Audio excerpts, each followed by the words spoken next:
Todd will hit the go button. Hit the go button. So give it a second and you should be all set. There you go. Good. Your audio is a little quiet, Todd, but we heard you. Oh, great. Well, thanks everyone for joining us for this 2-day planned session on pest management for conservation planning training. Happy to see that we've got a pretty good attendance for this. I think most people know me, but again, I'm Mike Stanek, state agronomist with NRCS in Wisconsin. And I'd like to introduce Mr. Adam Reed. Adam, do you want to introduce yourself and tell them what you do? Yeah, so thank you very much. We're excited about being here today. I'm a regional agronomist in Fort Worth, Texas. A little bit about me. I've been with the agency for 26 years now. I've been a soil conservationist, a resource conservationist, and a district conservationist. And then in 2010, I got an email about recruiting for a position in Hawaii. I put my name in a hat, and about 8 weeks later, I have a one-way ticket to Hawaii, and I've been state agronomist and water quality specialist for 8 years in Hawaii. Then I became the assistant director for field operations or area conservationist for a couple, 2.5 years in Hawaii. And then I kind of want to get back into the technical side of the agency, and this position opened up in Fort Worth. So I've been a regional conservationist or regional agronomist here in Fort Worth since last October, but just now got moved here a couple months ago. So I was in transition for a long time. So excited about being here today. I look forward to sharing with you about pest management, and hopefully we can get everybody on the right direction and hopefully answer some questions today. Great. I really appreciate having you as really the lead trainer, because I have not been through a formal pest management conservation planning training myself. I've been a conservation planner for a while and a certified crop advisor and things like that. But this has been a good education for me, just getting the course planned with your help. So I appreciate that. The agenda, hopefully everyone got the agenda, and there's also a class exercise sheet that was sent out with the Teams link. If you did not get that, give us a shout and we'll send those as attachments. But there's a course exercise sheet that we're going to do, since we're going to qualify this as a kind of a shortened ESJAA training, just because we're doing it virtually and we don't want to keep you online for 16 hours or whatever the normal ESJAA type course takes. But what we hope to cover today is Adam will kick it off and go through some pest management policy. There's also some new stuff on pest management. There is a new 595 national standard, so we'll be pretty much training on the concepts within that standard, I think. And also there's a new form called the 595 IR and the planning document. So we're going to go through that and make sure you get proficient in that. I'll talk a little bit about pesticide application in our jobs and commercial world, and we're going to touch on the tech notes, I think, today. And then we're also going to help you identify your role in pest management. I think that's an important part of what we do. We have to identify what our part is so we don't do the wrong piece, right, Adam? Yeah. So that should cover us for a couple hours this morning, and then tomorrow we'll pick up at the same time. I want to make sure everyone has WinPST loaded. There was a little confusion. I want to let you know there was a prerequisite course. It's a 2-hour course, NRCS NEDC course that was misnumbered in AgLearn. So if you see that, you're actually looking for another course number. I don't have my email up right now this morning, but we can put it in the chat for you so you complete that. That's going to help you get up and running with WinPST. If you've never been into the program, you need to know the fundamentals, or you're kind of confused with what it's doing, or you might not have the right soils database in there. So want to make sure that that you're functional. So anyway, I'll quit blabbering. That's what we're going to talk about, and we can kick it off. Adam, thanks. All right, everybody. So we have a lot to cover, and I'm going to try to talk a little bit fast so we get through things, but we always have time for questions. So please feel free to use the chat for questions, and I'll ask Michael to kind of monitor that if we have some questions come up.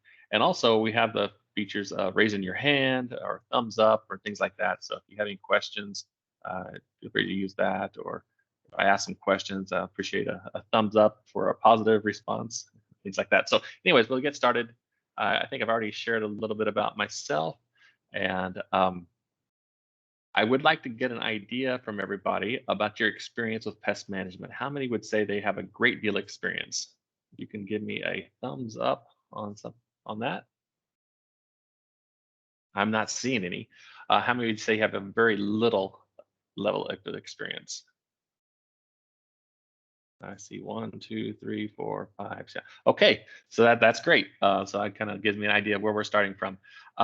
And so in the chat, the next minute or two, I'm going to keep going, but next minute or two, put something in the chat that you would like to take away from this training. Some concept you're unfamiliar with, or something you just want to take away from that. And I'll be looking at those later and make sure I touch on those some point in this training. All right, so we're going to start off with policy. Now, I would usually start off this presentation with an apology. It's dry. I'll try to make it just as juicy as possible, but it's slow and it is a little bit dry. So bear with me.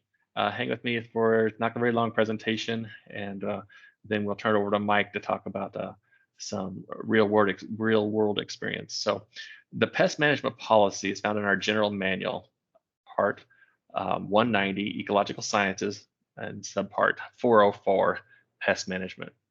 And in that policy, it lays out the roles that NRCS conservation planners play in the world of pest management. And we have 5 roles. And what I'm going to do is I'm just going to go through these 5 pretty quickly. Then we'll go back through them and dig a little bit deeper into the meaning of these roles. So our first role is to adopt PAMs, activities that protect natural resources.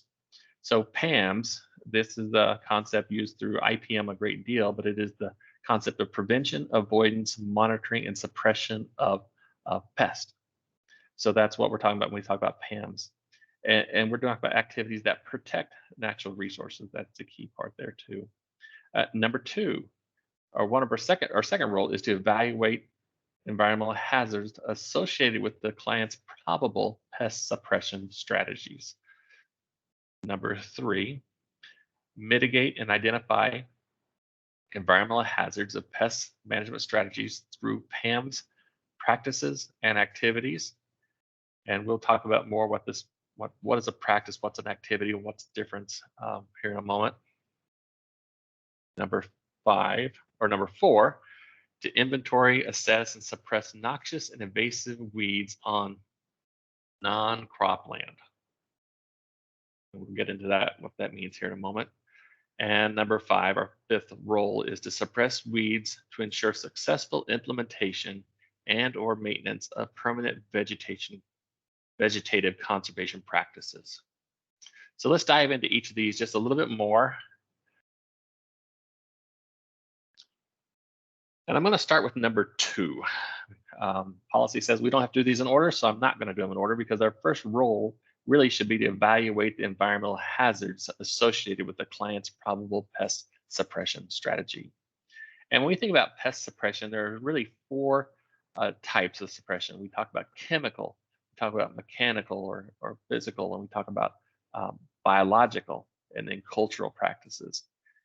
And so this number 1 here, the potential impacts of pesticides on ground, water, and air. So we're going to evaluate the risk associated with the movement of pesticides and their loss pathways. And our tool for doing that is WinPST or WinPest, however you want to refer to it as.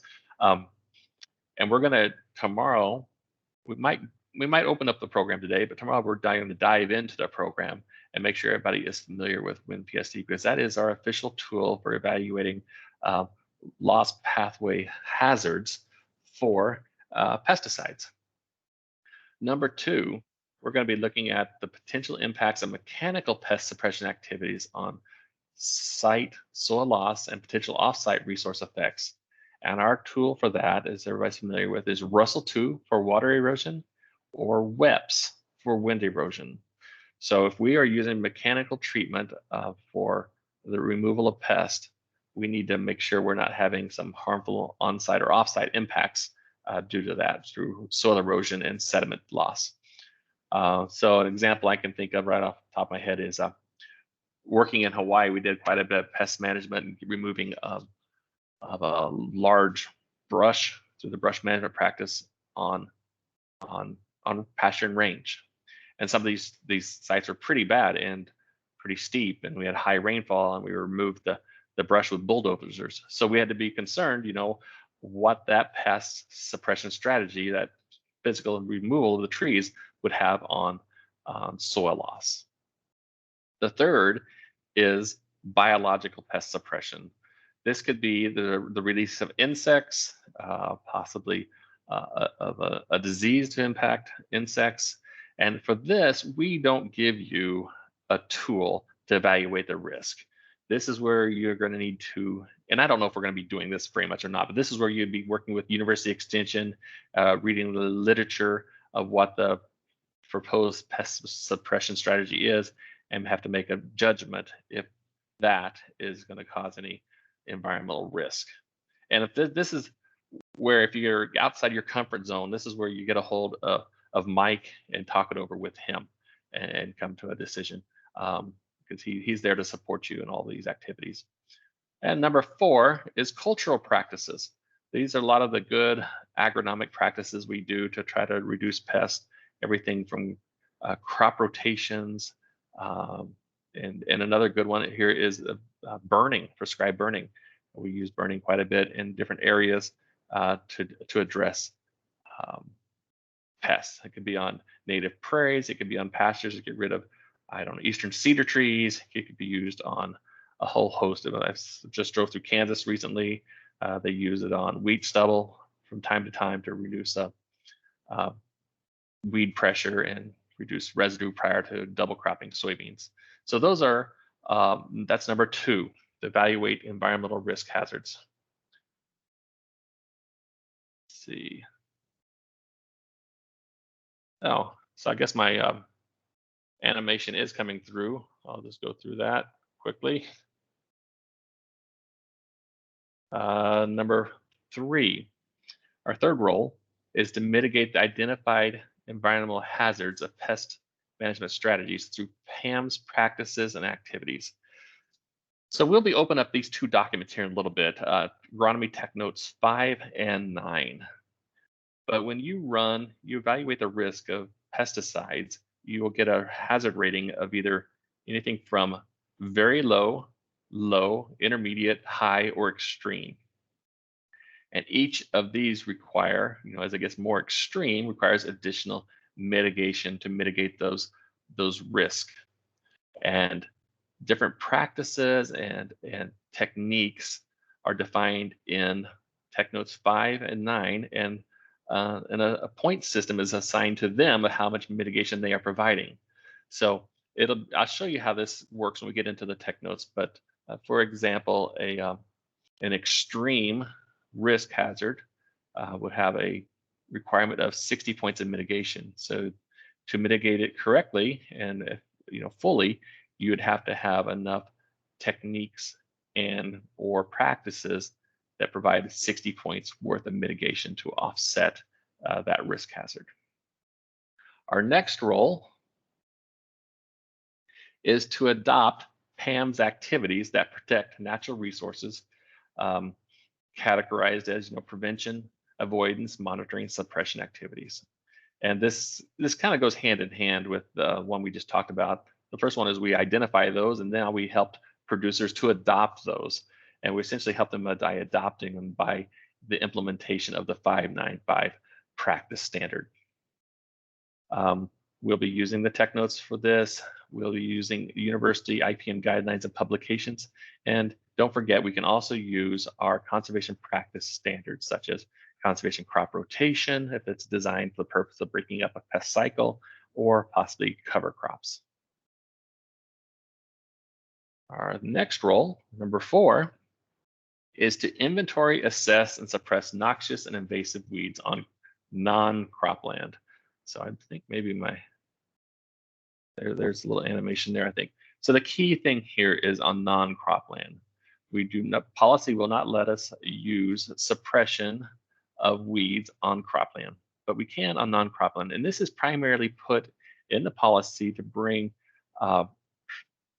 brush management practice standard and herbaceous weed management practice standard under this whole umbrella of pest management, the same policy.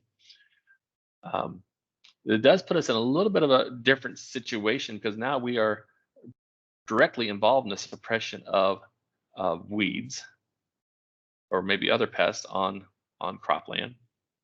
I'm sorry, this is only weeds on non-cropland, but policy will not let us make recommendations on pesticides. So it puts us in a little bit of a uncomfortable situation. So we do need to work closely with our partners, the university publications, CCAs, to help get those recommendations to the producers, so we can use these practices. And our last role is a little bit similar, and it's the suppression of weeds to ensure successful implementation and/or maintenance of permanent vegetative conservation practices. So when we plant a permanent vegetative conservation practice, such as a filter strip, a field border, conservation cover, we want to make sure that those practices are successful, that we have a good, seedbed prep, we have eliminated competition from weeds. So that's where this falls in. So we can do pest suppression on weeds for the establishment of permanent vegetative conservation practices, and maintenance. It could be follow-up on the operation and maintenance of those practices. All right, so that's, I think, my final slide on this presentation. I think I shared actually the wrong one, but I'm going to jump right into opening up our standard. That's good, sorry. Adam. Not as boring as I thought. And that's not an NRCS crop sprayer, is it? The airplane? No, I don't believe so. So is there any questions right now? I'm going to share my next document. There was just a comment in chat that, just like what I mentioned to you, someone said, I want to know enough to be dangerous so I can be planning 595 practice and enhancements and programs and contracting it. Mm-hmm. And the dangerous part is the scary word. So we want to get people through the dangerous level. Yeah. Right. Yeah. And I think we're gonna get there. So I'm gonna stop sharing. I'm gonna stop sharing this one so I can open up my next one. All right, I'm gonna share the policy. It's a PDF.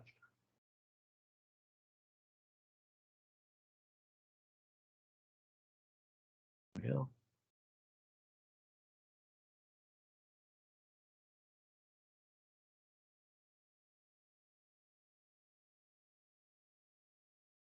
You're not seeing that, are you? Not yet. It's taken a minute. Okay. Teams is acting a little fuzzy this morning. I had a chat and then it disappeared. And it won't show back up. Okay, here we go. I think this will do it. Oh yeah. Perfect. Let's see if I can.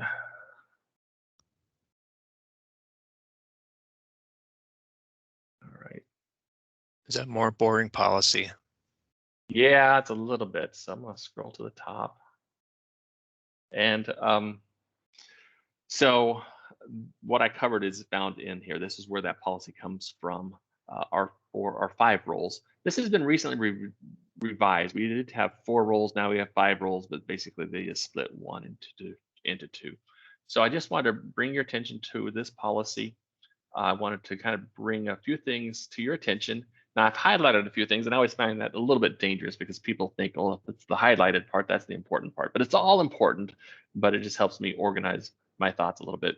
So under definitions, there is probably 30 or 40 different definitions in here. So if you're not familiar with a term that's being used when you're talking about pest management, this is the place to go to make sure you're on the same page of the definitions.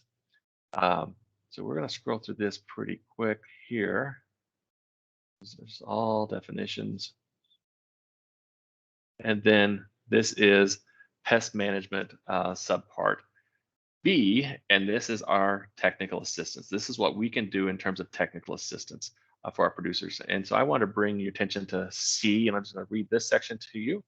And it says, NRCS may serve various roles in assisting clients with pest management. This does not mean all roles are required on all acres or in order of the list below. Roles are driven by the conservation planning process, which is very important, and even as important are the client's objectives. All practice purposes or resource concerns do not need to be addressed. Potential NRCS roles in pest management are to offer assistance to, and here are below are the 5 roles that we just talked about. And then in part D, this technical assistance applies to all land uses. So from time to time I hear pest management is a cropland practice, and that's not true. It applies to all land uses. It applies to all crops. And that crops includes, our traditional corn and soybeans that we think about a lot, but also includes, organic producers, specialty crops, forages, trees. So whatever you're growing on those acres would what we could provide technical assistance on. It involves assistance in pests, including noxious and invasive weeds, and the tactics we talked about of chemical, biological, genetic, cultural, mechanical, physical. And so like genetic would be an example if a producer is using a seed that has been developed with plant breeding or maybe through genetic engineering that is resistant to a certain disease or pest. That'd be an example of a genetic tactic. And then a little bit further down here in part 2, it gives us a little more information about what we can and cannot do, the shalls and the shall nots. And so, and under pest management recommendations, chemical, NRCS shall not develop chemical pest management recommendations or interpret pest label instructions for clients, including specific pest formulations, rating, timing, or application methods. Really, this is not one of our roles from above, and we really need to stay away from it. This introduces a lot of risk to you if you get involved in making recommendations, and it opens up risk to the agency as well. There is an exception here. I will let you know that. The only exception is when NRCS personnel are professionally certified and or licensed for pest applications. So if any of our planners out there have a professionally certified and licensed for pest application, there is an exemption for you. However, before you do that, I would definitely visit with Mike, and because I don't know how Wisconsin feels about this, because it is opening us up to some risk. Okay, part 2 here, or 2 I's. Biological traditional refers to, biological pest suppression refers to, predators, parasites, disease, and NRCS shall not make these kind of tactical recommendations. There are 2 exceptions, and one is we can work with a producer to use grazing animals as a biological pest suppression technique. And I think we probably have done that, and we just maybe not known it. But but if we take our grazing system, then that pasture has weeds in it, and we work with the producer to subdivide it, intensify the grazing, putting more cows or whatever the grazing animal is on smaller acres, that they eat it more uniformly.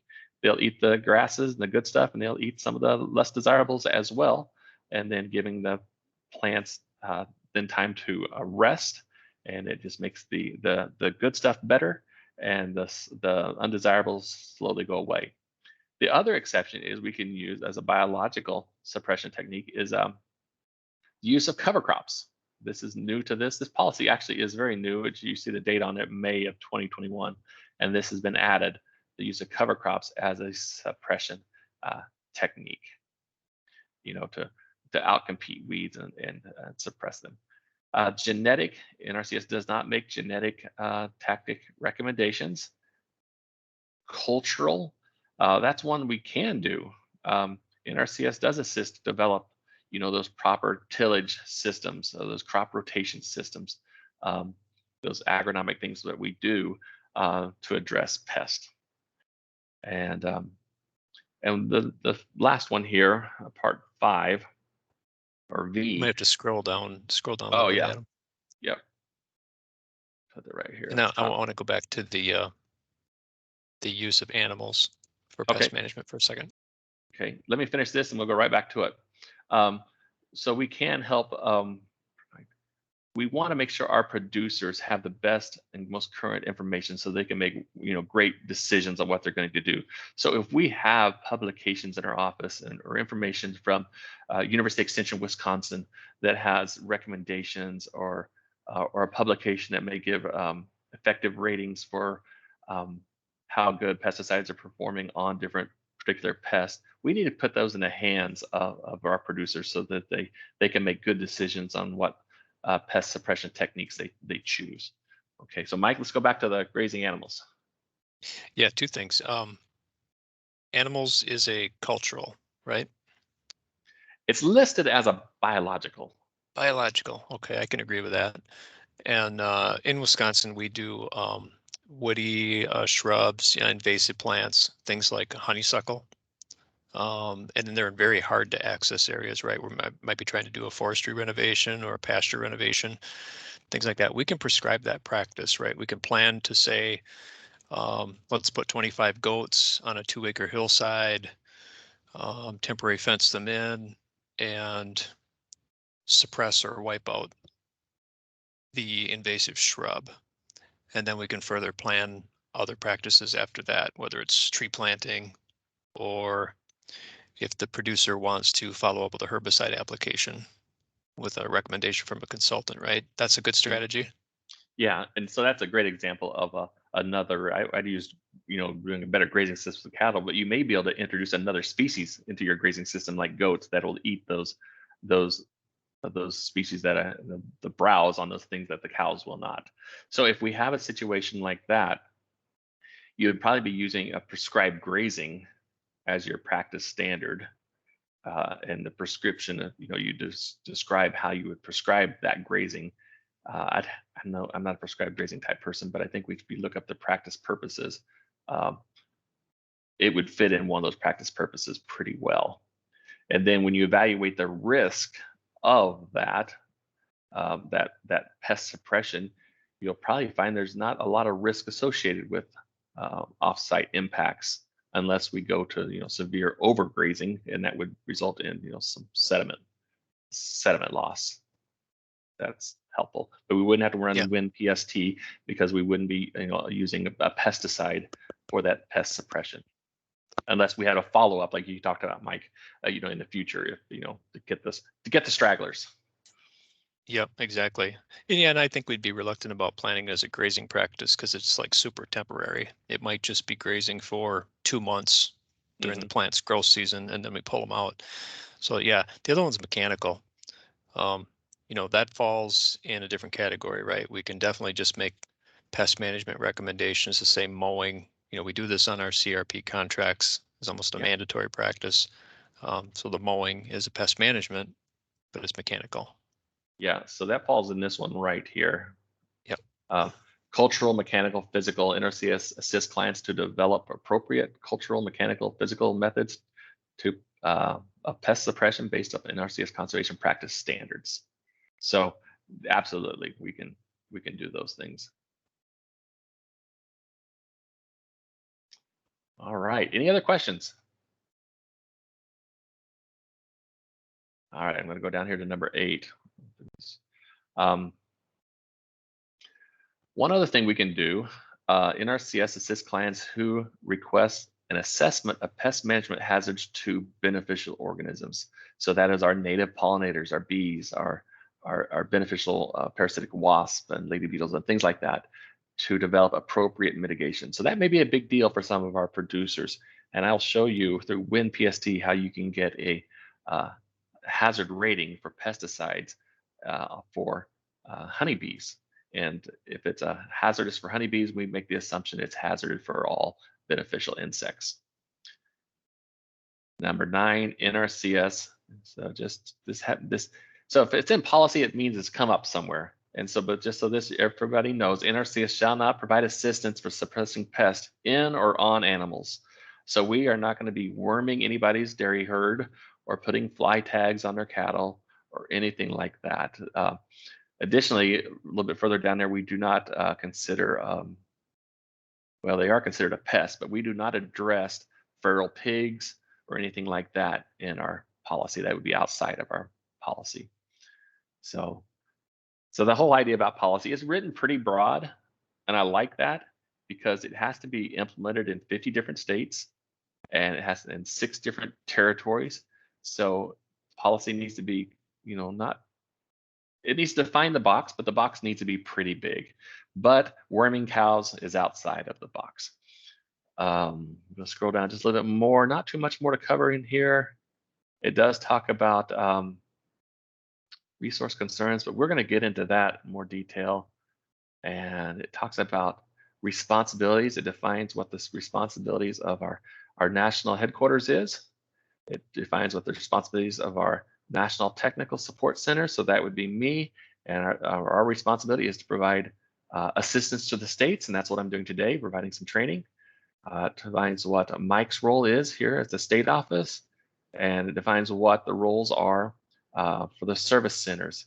And if you look at them, there are the 5 roles: evaluating hazards, providing technical assistance to clients to mitigate, assisting clients to adopt those mitigation or those PAMS activities. And then number 4, it combines the other 2. One is to suppress on non-cropland areas, and for the suppression of pests in areas of permanent vegetative practices are going to be established. So that is, in a nutshell, is our policy and our 5 roles that we play as conservation planners in NRCS. Any questions? So I hope that wasn't too bad. We got through it reasonably fast. Any questions? One question I'm thinking, the policy doesn't say anything about us disseminating other partners' information sheets, right? We can print out, say, UW Extension Publications, UW IPM has tons of stuff on the actual products and their effectiveness, so they can be like producer decision material. Yeah, so it does talk about that right here, and it says we should do it. Well, it says that we may, but we really should, I think. NRCS may provide clients with the most current pest management references. So if we have, something, and it does talk about from, ARS or APHIS or University Extension, some of these kind of organizations that if we have that information, we don't want to keep it to ourselves. We want to put it in the hands of those producers making these decisions. Yep, I've got some slides on that coming up, so. Good. That's good. Holly and Todd, I'm not actually seeing the chat. They pop in as a bubble and they disappear. So if there's anything significant in there, go ahead and shout it out. I'm not seeing it populate either. And I'll keep working on it and try and figure out what's going on. I'm not sure why it's doing that. Yeah, I had a couple pop in, Adam, just as bubbles quick, but mostly people just want to get this fundamental understanding of the practice. I think we're all at this base level. Some people have a lot of experience in it.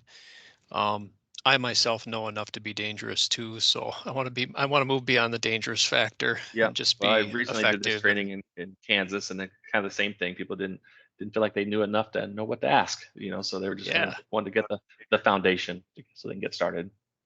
So Adam, I'm a certified crop advisor with American Society of Agronomy, and I'm a Wisconsin certified pesticide applicator.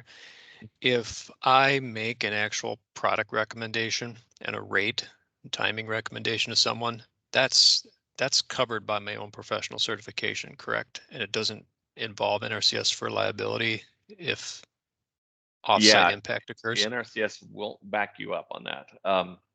So let me go to that. We have some staff in the state that are pesticide applicator trained and probably CCAs. So, so it says we can't, but then it talks about this exception for the people who are professionally certified.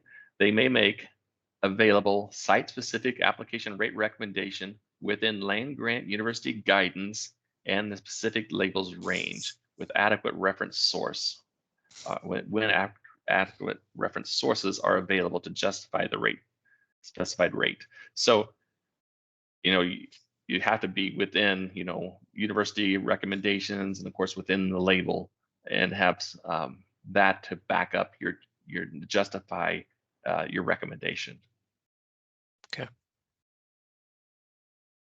Good. I'm just not going to be stupid and tell someone to go out and pour Roundup directly out of the jug onto, you know, tree Yeah. stumps. That's going to be a Yep. stupid recommendation. Yep. Yep. Yep. Yep. Yeah. You don't want to do that. All right, Mike, I'm gonna turn it over to you. I think you're next. Oh, good. I'll I stop can't stop presenting talking. here.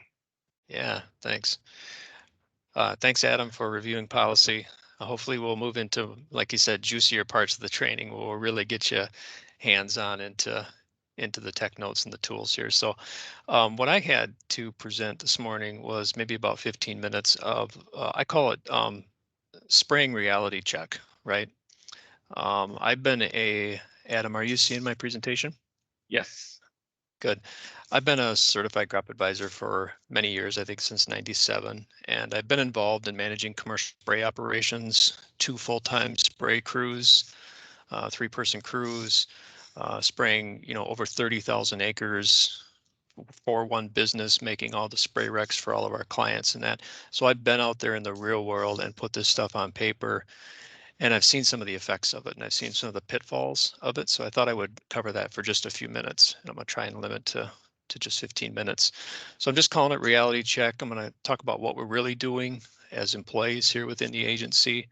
I want to talk a little bit about commercial spraying and how that actually gets done. I think most of you have experience and you can identify what a sprayer is doing. But maybe you want to know a little bit more about modern equipment and application records. Also in Wisconsin is worker protection standard, WPS, and restricted entry interval. I don't know if Adam is going to spend the time to talk about that, so I had a slide on that as well. So in Wisconsin, and at least in my careers, I've managed a dairy farm. I had a lot of employees. I had people in the field every day. I had workers around the farm, and we were using pest management products.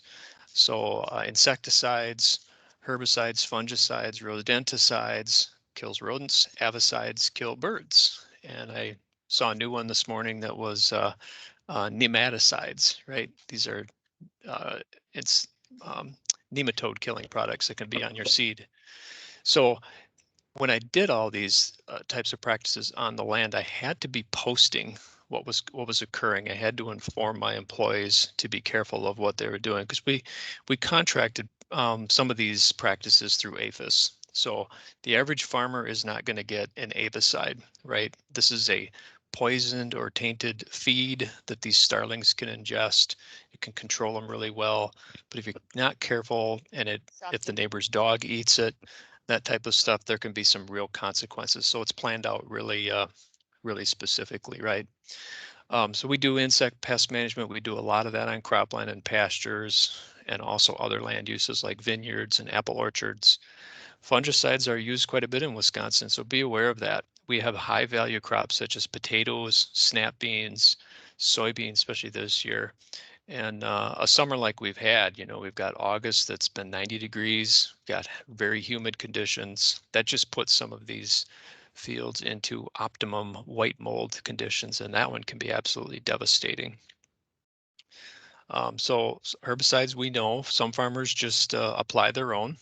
Maybe they're not pesticide applicator trained. Maybe they just stick to the non-restricted products, but many of them are doing these on their own, or they're just reading the jug and kind of just saying, I'm going to do what the jug says, right?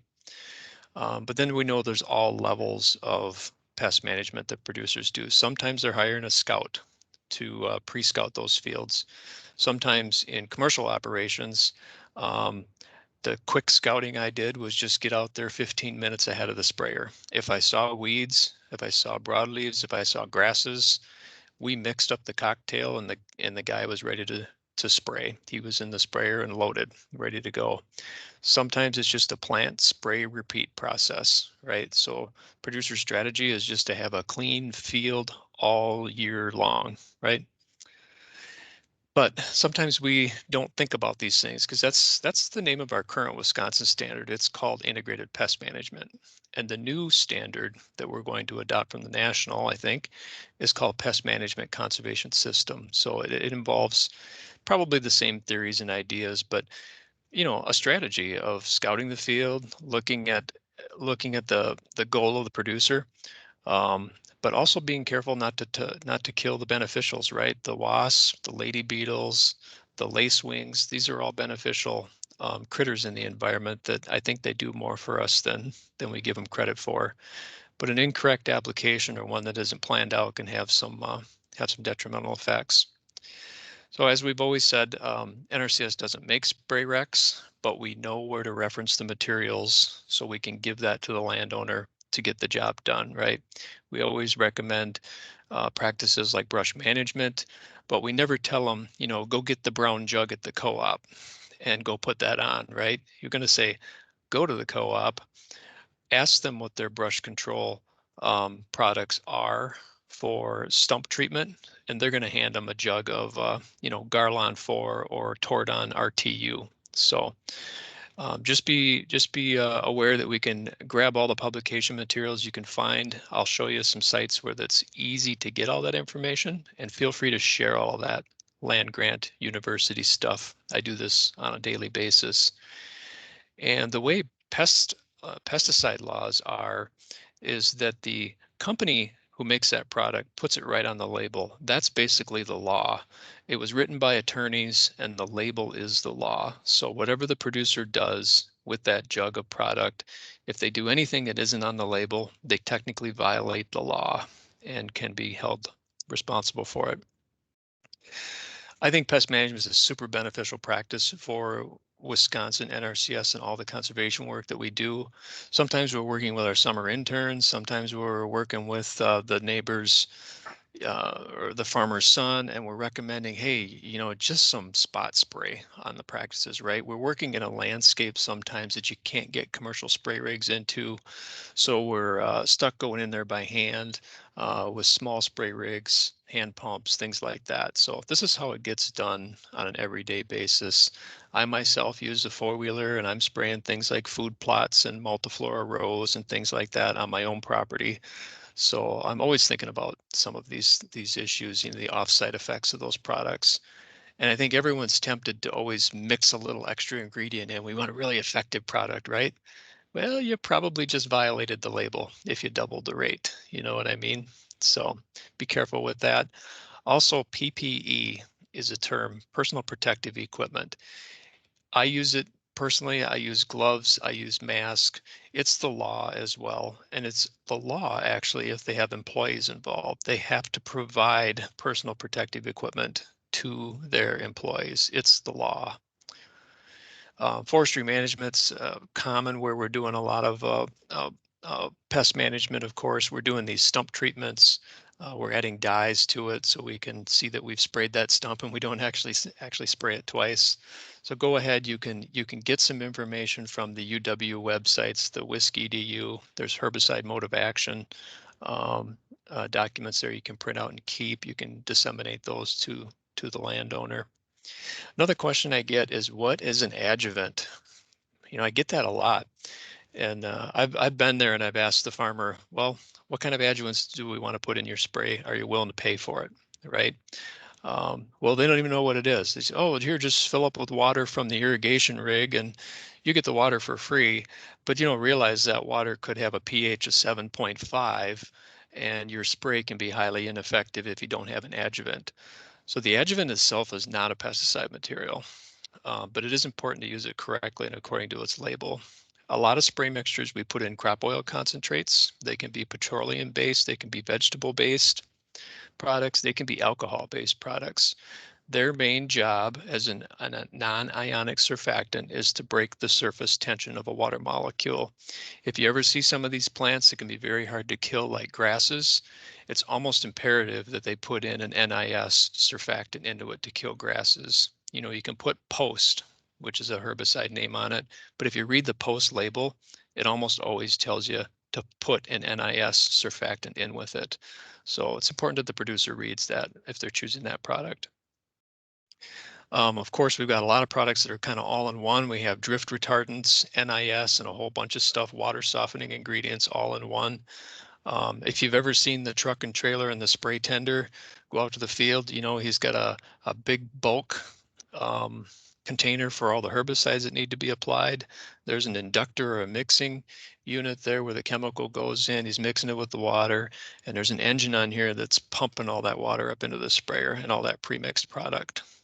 And then they go back and fill up and do it all again.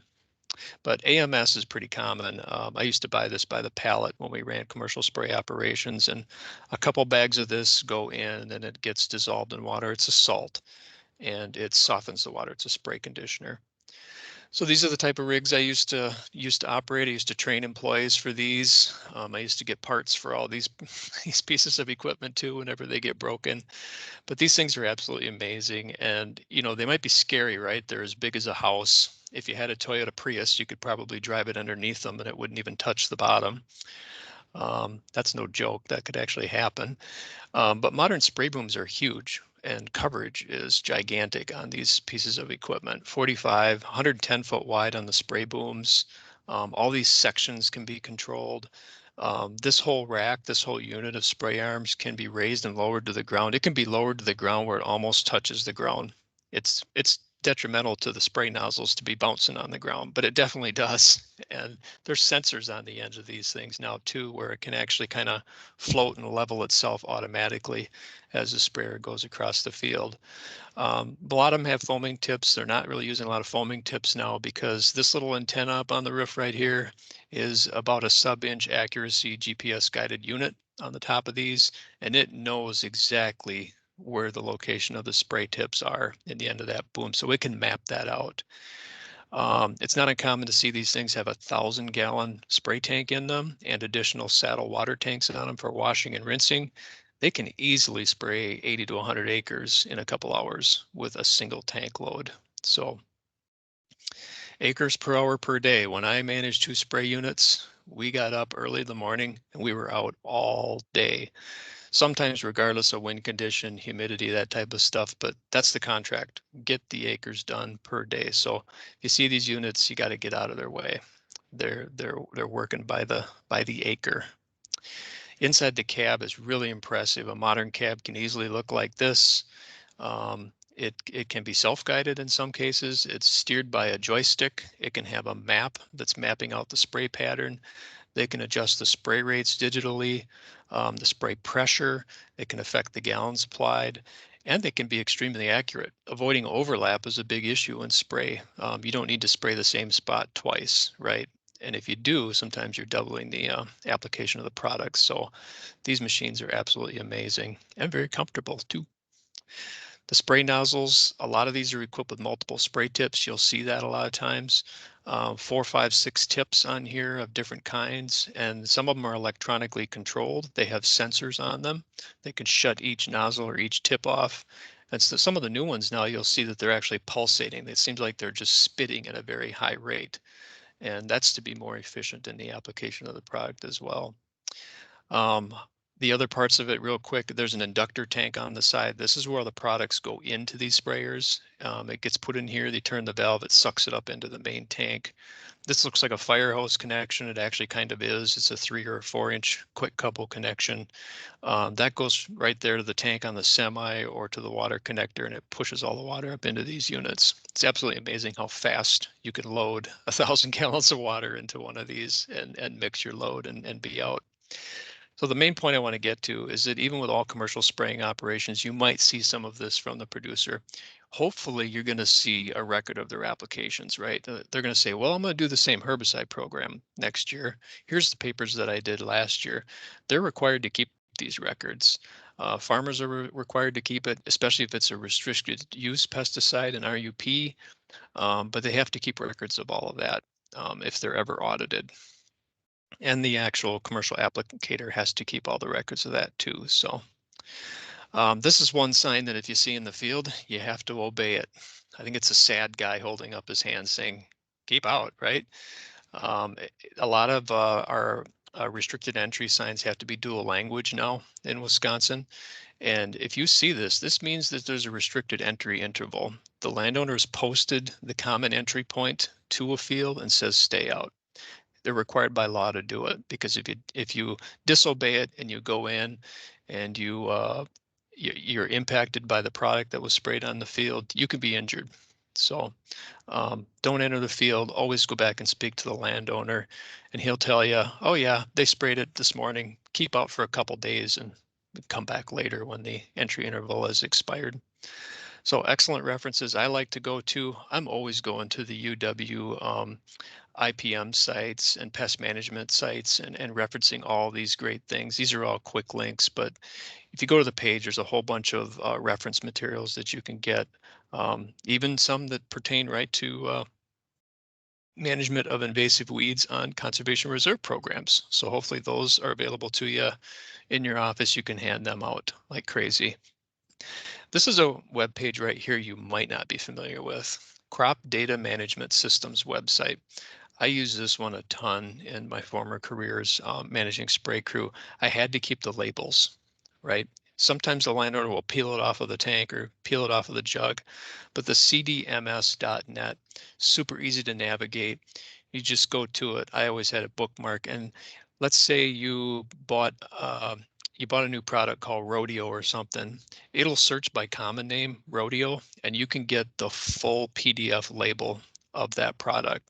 And then you can read all the other details that the label tells you. It might tell you the application rate. It might tell you soil restrictions on that label as well. It might say in coarse textured soils, here's the rate, but in fine textured soils, here's the rate. And then it'll also tell you restricted entry intervals, and it'll give you some hazard warnings on that label too, whether it's a dangerous, non-hazardous, or if it's a restricted use pesticide. There's also a pesticide registration number that's on there too. That's super important information. You'll find all that on cdms.net. So that's what I had, Adam. Probably went through that pretty quick. Oh, that Kind was of fun great. to talk about that stuff. Yeah, I have more experience with the backpack size equipment than I do the large equipment on the Reed family farm. So Yeah, I think we all do. But that's pretty common in conservation. All of us, we're conservation planners. On our own time, we're out there nuking the multiflora rose. We want to get rid of it. It's a pretty invasive pest on a lot of our lands in Wisconsin. We do it personally too. So it is really important to recognize that any of us here in NRCS can get pesticide applicator training in Wisconsin. It's a UW extension offered certification. You can get it for private lands. You get a little card with your PAT number on it. You can get it for commercial lands if you ever feel like you're going to do that on commercial lands for your own professional certification. So, all right. Yeah, I can't figure out where the comments are either, Mike. So I don't know why we're not seeing those. But if yeah, anybody has any Todd, questions, feel free just to raise their hand or just pipe up. I don't have anything memorized, so you're not going to interrupt my thought process. yeah, look, raise a hand if you work. Does the hand raising work? Are you seeing mine? I see somebody. Yeah, Yeah, perfect. Okay, great. so that does work. Okay, so next on our agenda, we're going to jump into a couple seeing a hand. agronomy. Okay, is that you? I am seeing a hand. No, Oh I'm yeah, seeing Marie. I'm seeing Marie Marie, do you have a Schomburg. Maybe question? she's just testing us.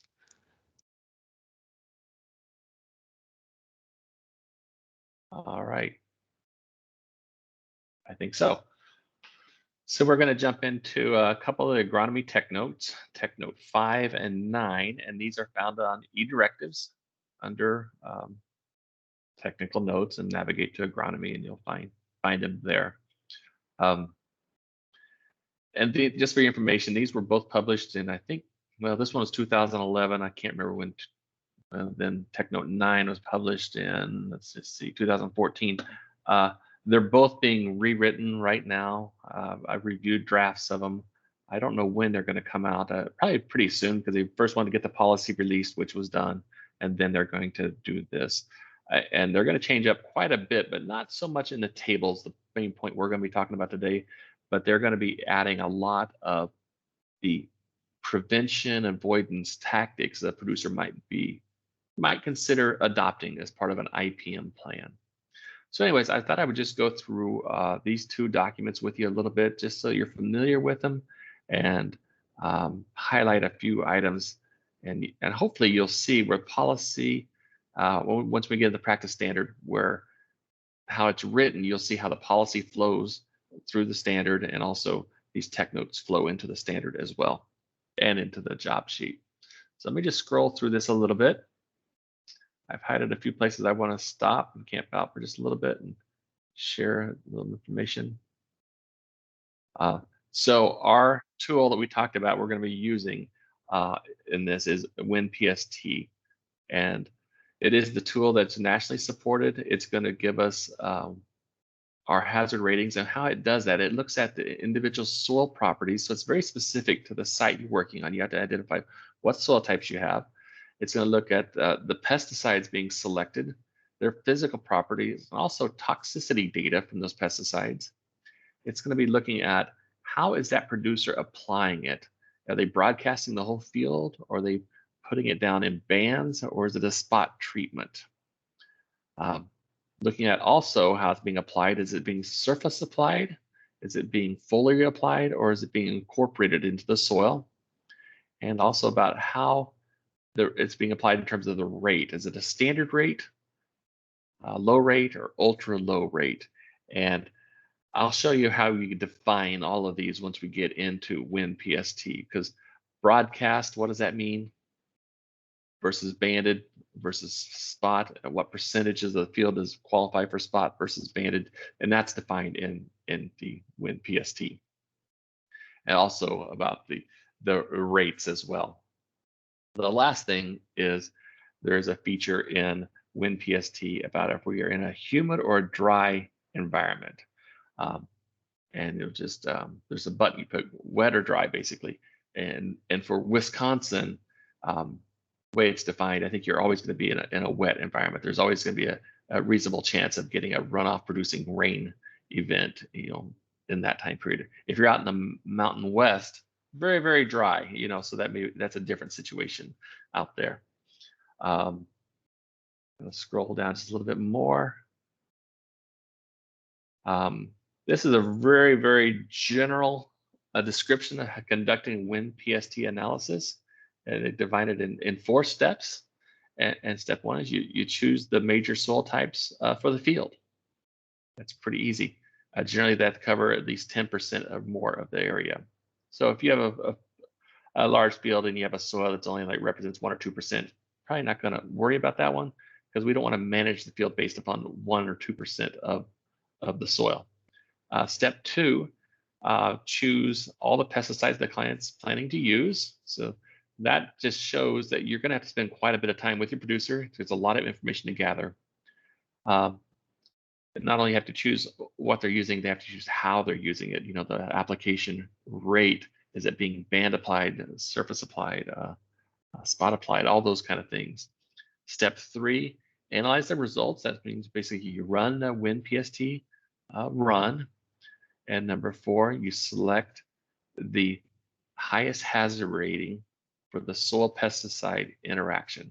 So if you have a pesticide A on 2 different soils, and one soil is more hazardous than the other because of its physical features, it has maybe more runoff or something like that, that's the soil we'll be basing our mitigation on, the one with the higher of the 2 hazard ratings. And here in this table below, you'll see these are our hazard ratings. We talked about it briefly. You can have low or very low hazard rating, and if that's the case, no mitigation is needed. So if you work with a situation and a producer, their only herbicide they're using is Roundup, you run it through WinPST and it comes out low or very low, you would just let the farmer know that product that they're using and the way that they're using it, it's a very low risk hazard. No resource concern. There's no need to use a 595 practice in that situation. However, using another herbicide and it gives you intermediate, high, or extra high, then we have mitigation we need to be concerned about. And here are the points. So if the intermediate needs 20 points of mitigation, high would need 40, extra high would need 60. Any questions on that? Any hands? It's good. No hands. Okay, let's keep rolling through this. My next stopping point is we have two tables that we're going to be talking about. We have one table that identifies conservation practices and the impacts that they can have in terms of mitigating for pesticide loss. And we have another one that they're not practices, but they're good techniques. And I think you'll understand once we get into that a little bit. But as a general rule, if a practice technique or practice standard provides 5 points of mitigation, that means we believe it provides, losses are reduced by 5 to 10%. If we earn 10 points of mitigation, we're hoping to have about 25% reduction in losses, and 15% mitigation reduces the losses by 50% or more. But this is, rule of thumb. That's kind of the process. Now I'm going to need to rotate this so you can see it better. Hopefully that worked out. And I'm going to make this a little bigger for me. That looks good.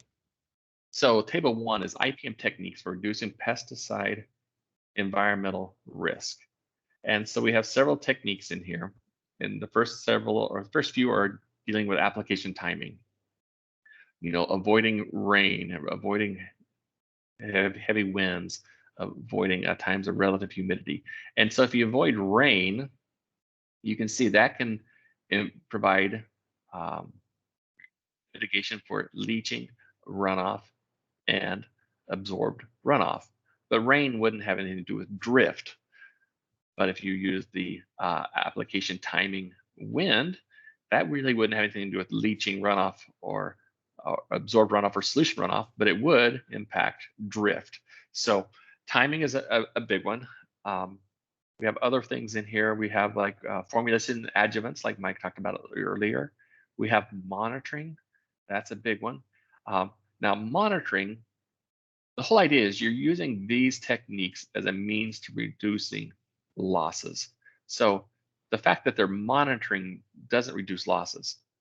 The fact that they're monitoring and they're making decisions based upon that monitoring that results in the less need for pesticides, now that has a big impact on pesticide loss. And not they're doing the pesticide based upon economic pest thresholds, and that's kind of hard to do. But hopefully you can have the local resources, university extension and support. The county agents can help with that as well. We have setbacks. I'm not going to go through all of them, but you get the idea. These are not conservation practices, but they do provide a source of mitigation to reduce pesticide loss and those loss pathways that we're worried about. And those pathways are leaching, solution runoff, absorbed runoff, and drift. And so there's several more. There's not too many more, but there's a few more. And then we also have, not only we have techniques, we have the conservation practices. Now there's a lot of practices in here, and I can't tell you how some of these practices would have much impact. And so just make sure you are comfortable with the practices that you are selecting, that they are truly having an impact on pesticide loss pathways.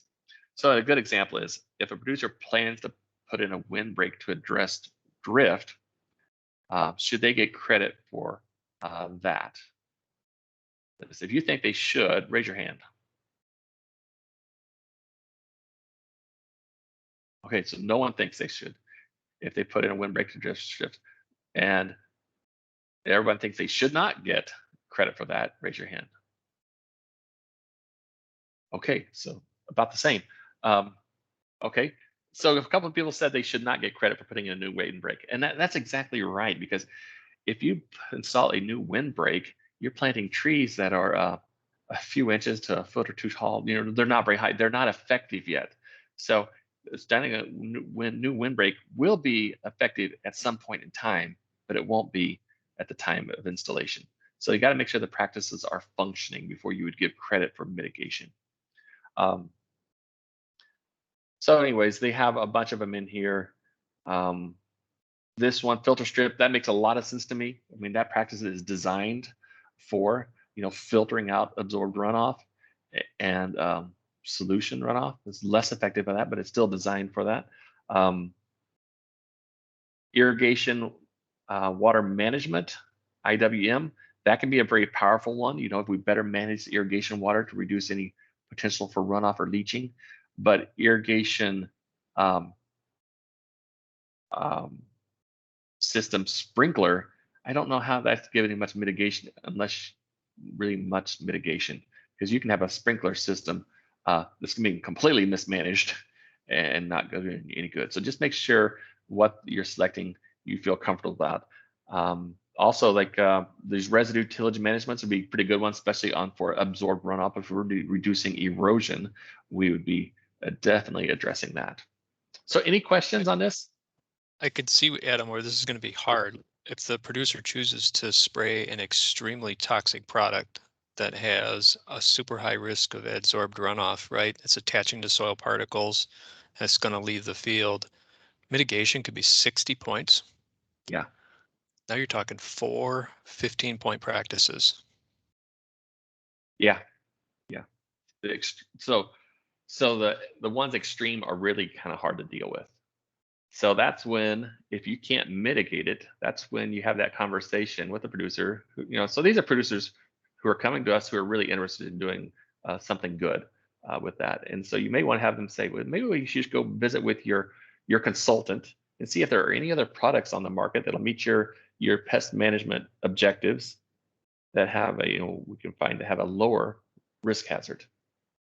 And that's what we would be talking about. Substitution is one of our mitigations, you know, substituting for a lower hazardous product. But That's a good idea.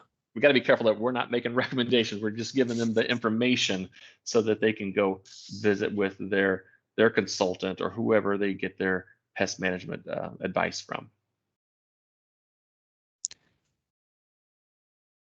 So there's quite a few practices there, Adam, that we just don't do a lot of in Wisconsin.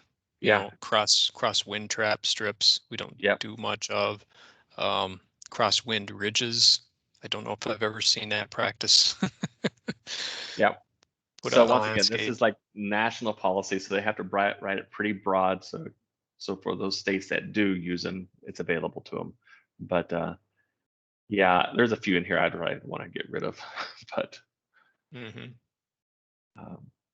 we have it for now. Okay. Any other questions?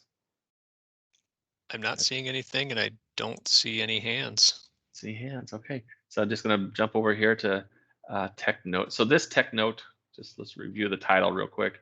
It was dealing with, well, let's see, rotate. Let's have to go all the way around.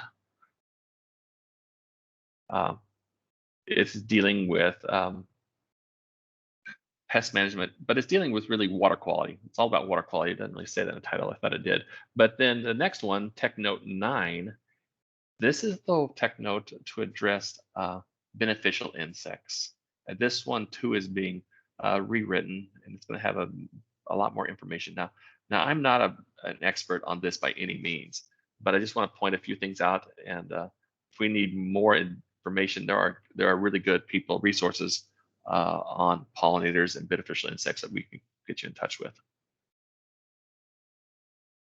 Scroll through, but it's kind of written in the same manner. This one's a little newer. They do a better job of putting some photos and stuff in. This one, Adam, I think gets a little more attention in Wisconsin. Okay, good. Especially with our conservation plantings and our pollinator habitat plantings that NRCS is heavily involved in. Very popular. Good.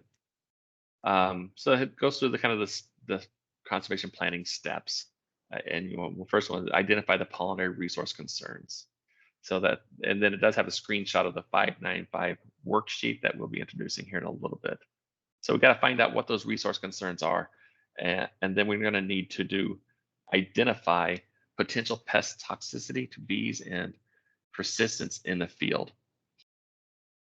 So there's several things we should probably talk about. If we're using a highly toxic pesticide at the time we're planting corn, for it's highly toxic for bees, do you think that should be a resource concern? If you think it is, raise your hand. I don't think it would be. For instance, using clothianidin seed treatment on corn, Okay. because it's in the ground, it's on the seed. Yep. And even if you're planting, so let's say your corn is up and you have cutworms attacking the corn, and you go ahead and spray to address those cutworms. What do you think then? Should that be a resource concern for pollinators? Anybody, whoever thinks yes, go ahead and raise your hand. Make this a little bit interactive. And anybody who says no, now raise your hand. They're a quiet group. Okay, so it's a Oh. tie. It's a tie almost. Yep. So, We're getting some no's, 3, 4. I okay, think a lot we're of getting people are some no's saying now. no. And I would agree with that, because at that point in time, there is nothing in that cornfield to attract pollinators out there. So there should be no real reason for the bees or pollinators to be in the field, because there's nothing blooming or pollinator to attract them. So you gotta think through that a little bit too. So, but later in the season, when the corn or whatever the crop is blooming, and that bloom is going to be attracting pollinators, then we'd have a serious resource concern if we would be spraying for an insecticide at that point in time. I hope that makes sense. Yeah, it kind of does. When pollinated crop like corn, why would bees and other things be visiting the site anyway, right? Yeah. So yeah, corn does not need bees to be successful, but bees will use the pollen. So they will use and visit corn. Maybe not to the same extent as an alfalfa field or some other places such as that. We have one hand up yet, Chris Okay, Stephenson. Chris, do And you have it a may question? just, Maybe you just hadn't put it down. yep, Okay. we're good. Number 3, identify specific exposure pathways to prevent mitigation. So we kind of talked about that a little bit. You have to have an exposure pathway, and so if you're using something and the bees aren't present, they're not exposed. Step 4, help develop an IPM plan or mitigation measures that protect the pollinators. That's what we're going to be doing. And then here are the potential exposure pathways. Direct contact. That's probably the one we think about the most when we're spraying, and the insects are the beneficial ones are in the field at the same time we're spraying. Residue contact. So we're done spraying. It's still on the leaves. It's still present. The bees then enter the field. We can there can be issues with pollen, and nectar from systemic insecticides, contaminated water, contaminated nesting material. Some of our bees are ground dwelling, so just because it's in the soil doesn't mean they're completely safe if the pesticide's in the soil. And there's several more here, and these are things that a little get beyond my comfort zone to really talk about, because I'm just not that familiar with it. But I'm going to keep going then.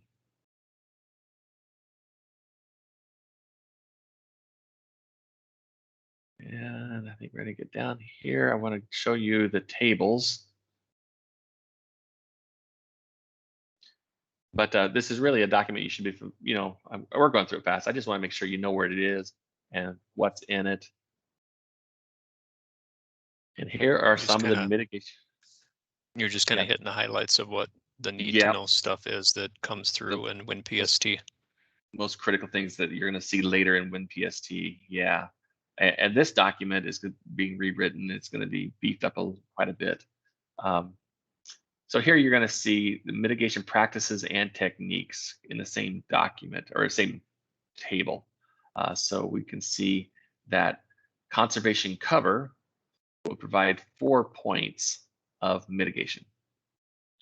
But it defines, it tells you a little bit more.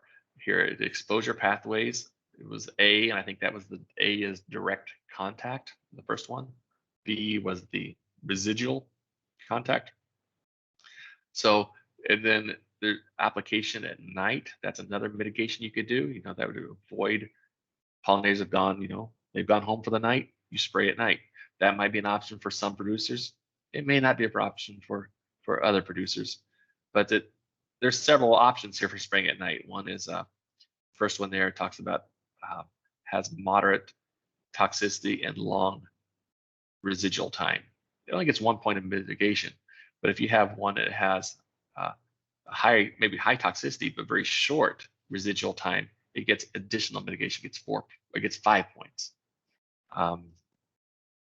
Anyways, I'm not going to go through all these. You can see them, but these tables are all built into the new 595 job sheet.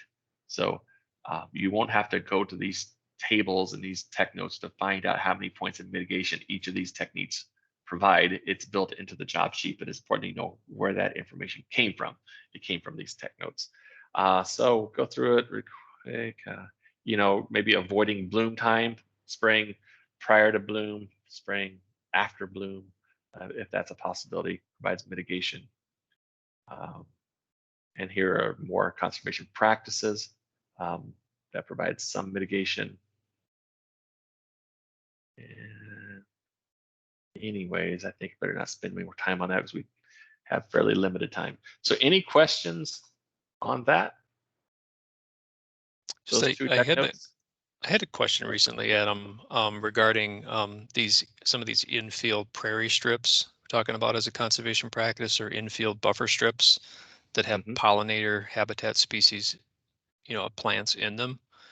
I just think that's a recipe for a really bad day for a whole bunch of pollinators, right? If the risk is high, it's an agricultural production field. Stick those practices out on the border, right? Where maybe they can fly freely away from the sprayer when it's coming, but when they're trapped within a cornfield and it needs an insecticide application, mitigating that's gonna be really hard. Yeah, it will be. Yeah, because they can't go any direction. No, they get it from both sides. So, and some of the buffer strips might just be 30 feet wide, 15 feet wide. They're great for soil conservation. They control sediment loss and keep the field on the contour, but putting pollinator habitat in them is probably not a good idea. Yeah, and get someone with some expertise on like bees for pollinator. I think bees can travel a considerable distance, so they wouldn't have to be in the field or even next to the field. They could be a quarter of a mile away on another part of the farm that could be protected. Putting good habitat there for pollinators that could then travel to wherever they need to go to where they forage for their pollen and nectar. Yeah, I think you're right, Mike. That could be a real issue because a person could do a real good job not drifting the pesticide into that 30 foot. Like you talk about, they can be pretty precise with these sprayers, but you can't put that sign up and those bees are going to obey it and not to enter. So yeah, they're going to go in regardless. Yep, the bees don't read the sign. No. And then that residual effect, I think, is pretty worrisome too, as well, right? You might implement some mitigation, for instance, spraying after night, after your neighbor's honeybees are asleep. And I think there's actually some rules in Wisconsin. You have to notify beekeepers locally that you intend to apply a pesticide. Some of these farmers have to give them a notice so they can block off the entrances to the hives for that time. Yeah, that's good. Didn't know that. Scott, Caitlin Schott has a question. You can open mic. Yeah, thanks. While you were talking about that, Mike, I just kind of wanted to think a little bit more about the prairie strips. I've had a fair amount of interest in it in Iowa County, and we're pretty limited once we really start looking at our habitat suitability index as well, in terms of the ability to buffer that. It's pretty hard to make that work out. So I've seen people then try and go a little bit different and just call it conservation cover, but I think it's important to have that consideration about sink versus source and what we're really doing for the life cycle of those pollinators. So thanks for bringing that up in the IPM context. Yeah.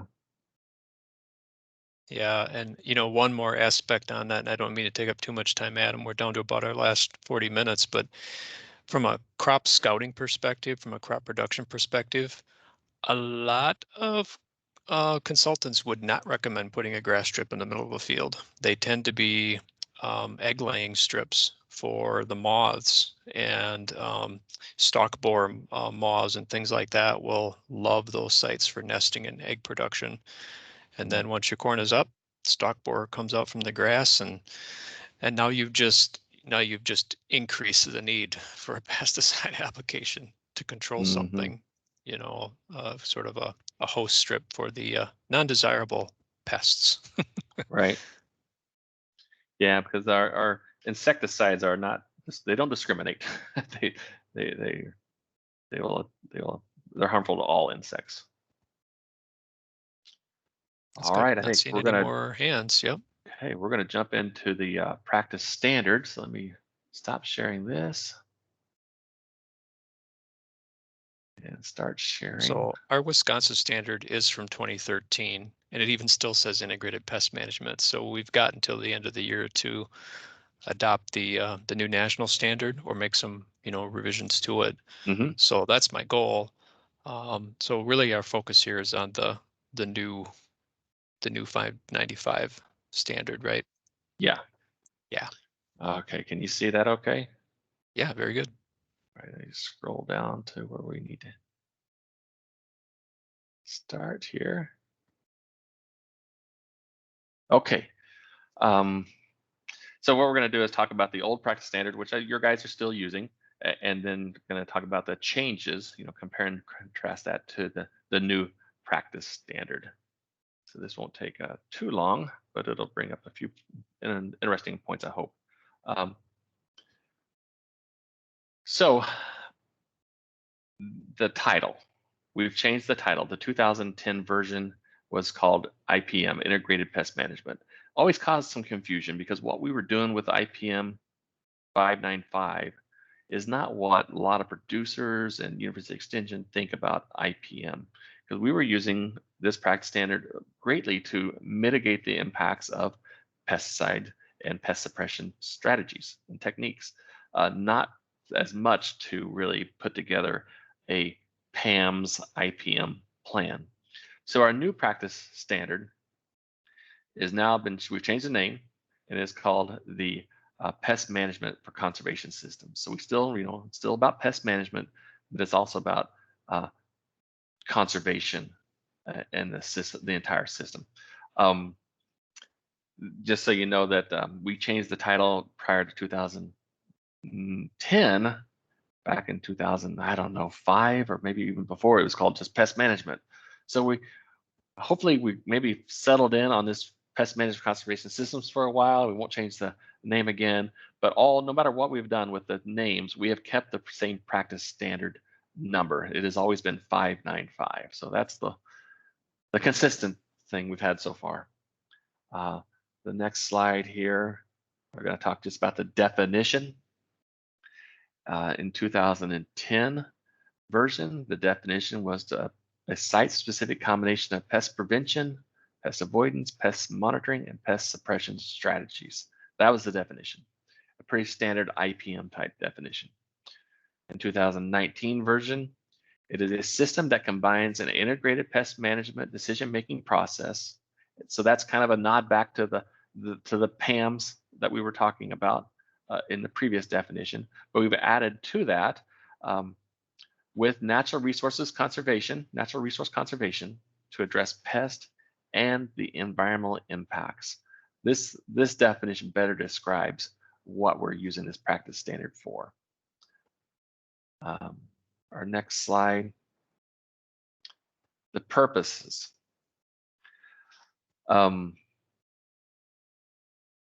Yeah, I don't know. Let me try something. That goes from current slide.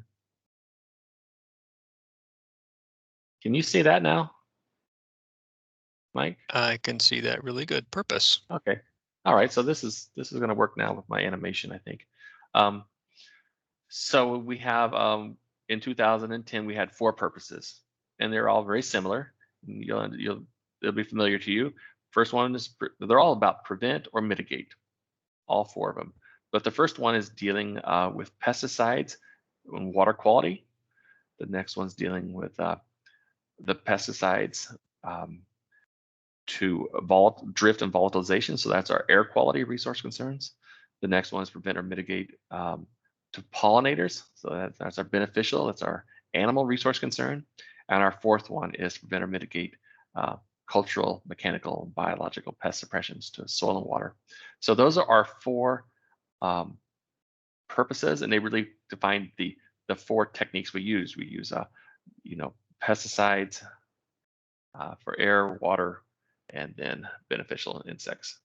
But it really is all about pesticides except for the last one. And then on our new 2019 version, we actually have a new resource concern. And they make these a little bit smaller, but that is to reduce plant pest pressure. And I think I may have forgot something I wanted to share with you, but maybe not. That's some of that new resource concern terminology, right? Yeah. Plant so pest pressure. Reduce plant pest pressure, and we can do this on all land uses. Now, earlier I told you we cannot do suppression on cropland. Everybody remember that? So to reduce plant pest pressure on cropland, we'd be talking about doing prevention and avoidance techniques. So if we can prevent a pest, we've reduced pressure. And if we can avoid the harmful impacts of that pest, we've reduced plant pressure. But we haven't really done any suppression in terms of we haven't sprayed it or did anything like that on cropland. So that is a new resource concern that we've added. The next one from the previous 2010 version is located on our third bullet, reduce transport of pesticides to surface and groundwater. Our next one has been divided up. This is our drift and volatilization, our kind of our air quality ones. And it's just been reworded a little bit, but reduce emissions of particulate matter and reduce emissions of ozone precursors, volatilization. And then this one has been moved up to the second bullet for some reason, to reduce injury to beneficial organisms. And then our last one from 2010 has just been removed. So we do need to evaluate the risk of mechanical suppression for erosion and things like that. But if we do have an erosion problem, we're not going to use 595 to address that erosion. We would pick a different practice standard, something like residue tillage management, maybe a conservation crop rotation, maybe including a cover crop in the rotation, or some other practice. But we won't use 595 to address any hazards due to mechanical suppression. All right. Conditions where this practice applies. On all lands where pests will be managed, so that's cropland, pasture land, rangeland, forest lands, associated ag lands, just everywhere we're going to do pest management and manage pest, this applies. And in 2019, no change. It's still the same. No changes there. General criteria. So as everybody knows with the conservation practice standard, at a minimum, you have to meet the general criteria. And in 2010, the general criteria talked about having an IPM plan that included elements of prevention, avoidance, monitoring, suppression. And it talked about, this needs to be in agreement with recommendations from local land grant universities or extension. And that's kind of it. And then in 2019, it's a little longer, but not greatly different. First thing we need to do is we need to have use a land grant or science-based IPM plan. So a producer, before they can do anything, we need to have an IPM plan just to meet the general criteria. So if a producer doesn't have that, we can use 595 to help implement an IPM plan where we just focus on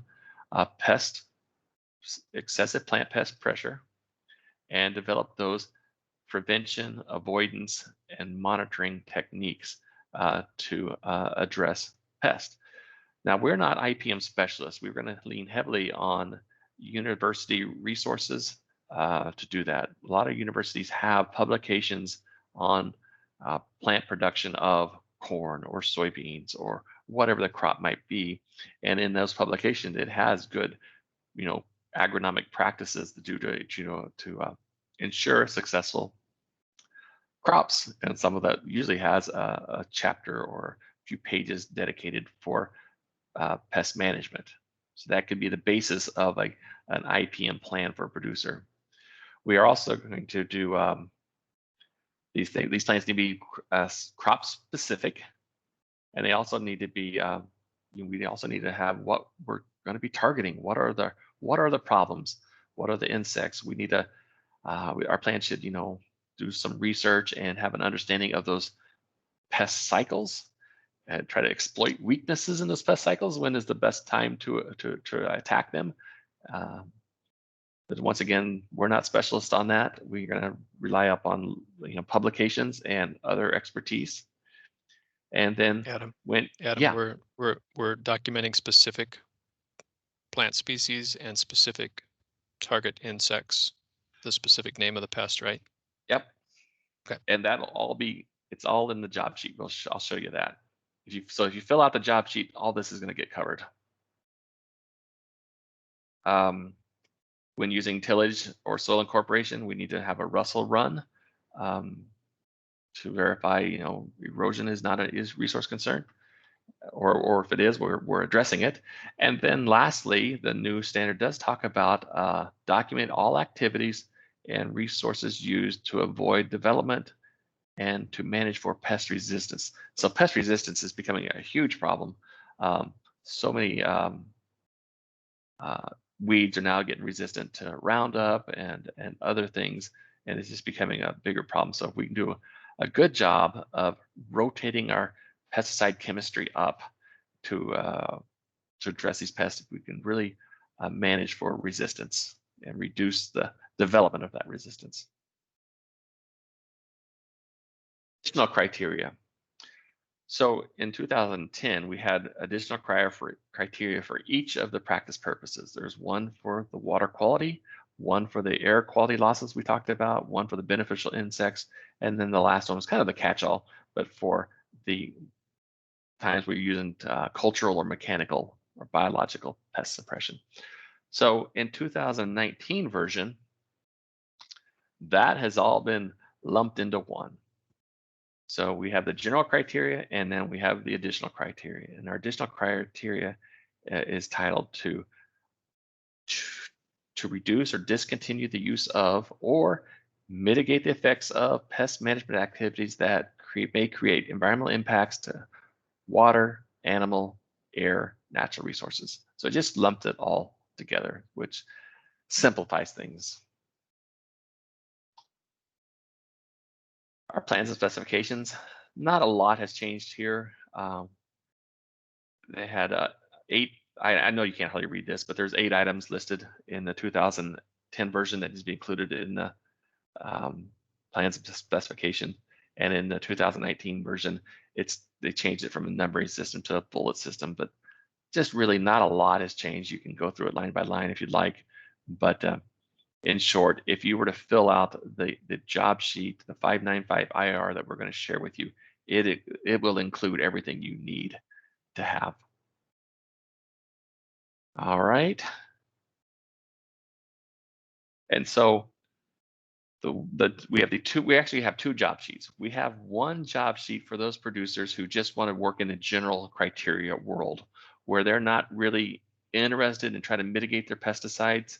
They're comfortable with that right now. They want to start their pest management system with trying to do some additional things to prevent the pest, to avoid the pest, and to improve monitoring. And if you have producers like that, and you very well may, I was going to share with you, I'm going to stop sharing this. I'm going to share with you the other job sheet.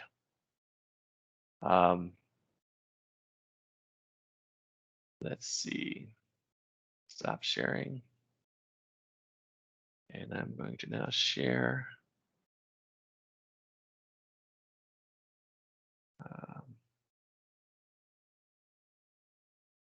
So Adam, I didn't give people the job sheet Okay. in advance. I didn't put it as an attachment, but I can Yeah. also show people where I just uploaded it to the Photog site.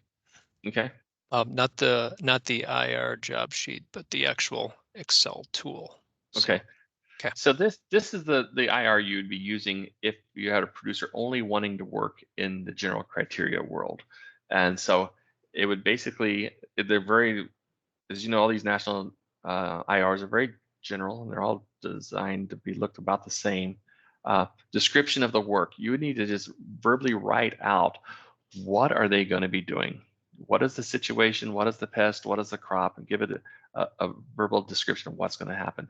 Then over here on the page 2, the resource concern would probably be almost always, excessive plant pest pressure.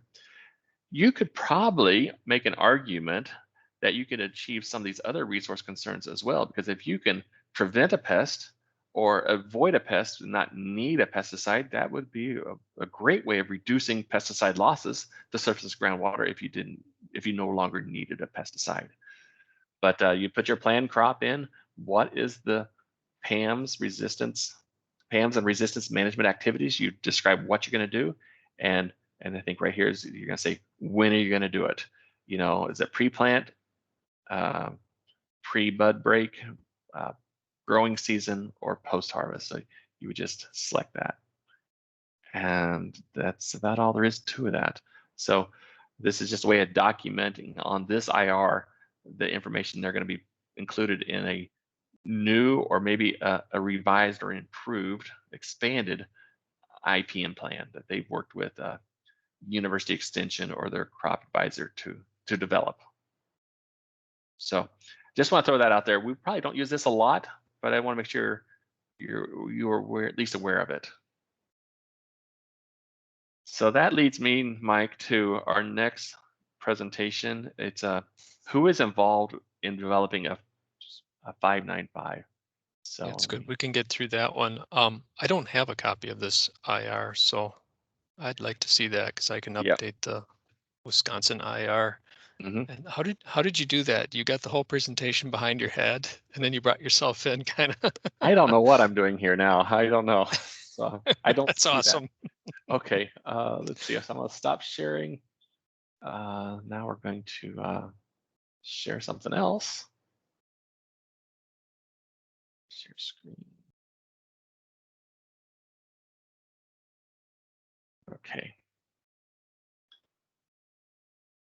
Just going to jump back into this presentation. Yep, there you go. So any questions? We're doing okay? I'm not seeing any hands. Okay. Again, we did leave some time in the training for, I think, some healthy discussion. So if folks have a topic, or I think you're just intriguing them so much, they're they're overwhelmed. Well, I have my doubts on that. I'm sure they're just fine. So when we think about doing a conservation planning, when we think about going out and working with a producer to implement a conservation practice, that conversation is usually between us and the client. We go out there and go through our 9 steps of conservation planning. We understand the producer's objectives. We identify resource concerns and opportunities. We provide that client some options, and they'll ultimately make a decision on what they want to implement, and then we implement, and then we come back and evaluate and see the results. But when we talk about 595, it's a little bit different because we need a lot of information to inventory and now analyze the resource concern. We need to know their soil types, and we need to know what pesticides they're using, and we need to know how they're using them. Are they using them broadcast, band, or spot applied? We need to know the rate. Is it being applied at a standard rate, low rate, or ultra low rate? Let's see. We need to know if it's being foliar applied, incorporated, or the other one, foliar applied, incorporated, or I guess that one's spot. I can't remember. But anyways, that's a lot of information. Some of our clients will know that. But if some of our clients are using a service such as like Mike was describing when he was in the private sector, they may not know. They may just trust and rely upon their co-op folks or their IPM professionals or others, and they may not have that information. So that is when we need to have this conversation and bring in, when they don't have that information, if we can bring in the IPM professional that has that kind of data of what was being applied. Because some producers are farming tremendous numbers of acres and they just are not in the loop in all the decisions. So that's when it's really important to have everybody talking. So it's okay if you talk to the client and the client goes and talks to their consultant and relays information back. However, sometimes they didn't get the information you really needed, or it wasn't, maybe the questions wasn't relayed correctly. So ideally, if we can have all three folks in the room at the same time, that will be a more productive conversation where we can get all the information we needed at once. Because I mean, I remember as a conservation plan, I'd go to the farmer, I'd get some information, and then I'm like, oh, I forgot to get something. I have to call them back and get some information again. And I'd start working on something like, oh, I need something else. I got to call them back. So to reduce all these extra additional phone calls and phone tag, if we can get everybody together, that is the best situation. And there may not always be an IPM professional in this triangle. The producer may make all their own decisions and know exactly what they're doing, and that's great too. But there will be situations where this conversation would be better served if all three were at the table at the same time. So you add it all together, and then hopefully we get that conversation done, and we can have a successful conservation practice standard 595 developed. So this presentation is only two slides. So Adam, my question to that, to help the NRCS staff ask the right questions, what are we referencing? Is there sort of a little cheat sheet of, hey, we need the target pest, we need the product, we need to know method of application? Yeah, I don't really have a cheat sheet, but that'd be something really a good idea to develop.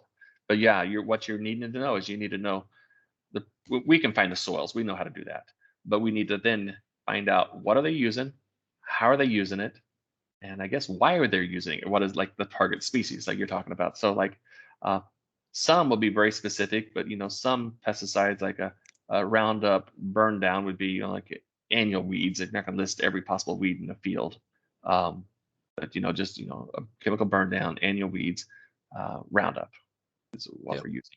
And there is a spot for all that information on the IR when we get to the 595, the Excel version of that. Any other questions from the class? No hands up. Okay. Last 15 minutes. Okay, on the home stretch here. I hope everybody's still at the computers. So they're multiple tasking, I guarantee it. Yeah, I understand it. I get it. Pest management components of a conservation plan. So here we're going to just list out everything you need to include in the pest management plan. First, they have to have an IPM plan. The guidelines, something hopefully developed with that's kind of in line with University of Wisconsin guidelines. So they need to have an IPM guide. You need to have a WinPST interaction report.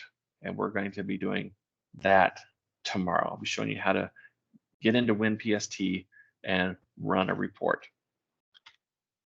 You need to have the 595 pest management planning worksheet. So this Excel-based IR has multiple tabs. One of the tabs is the planning worksheet, and then there's an additional tab for the IR.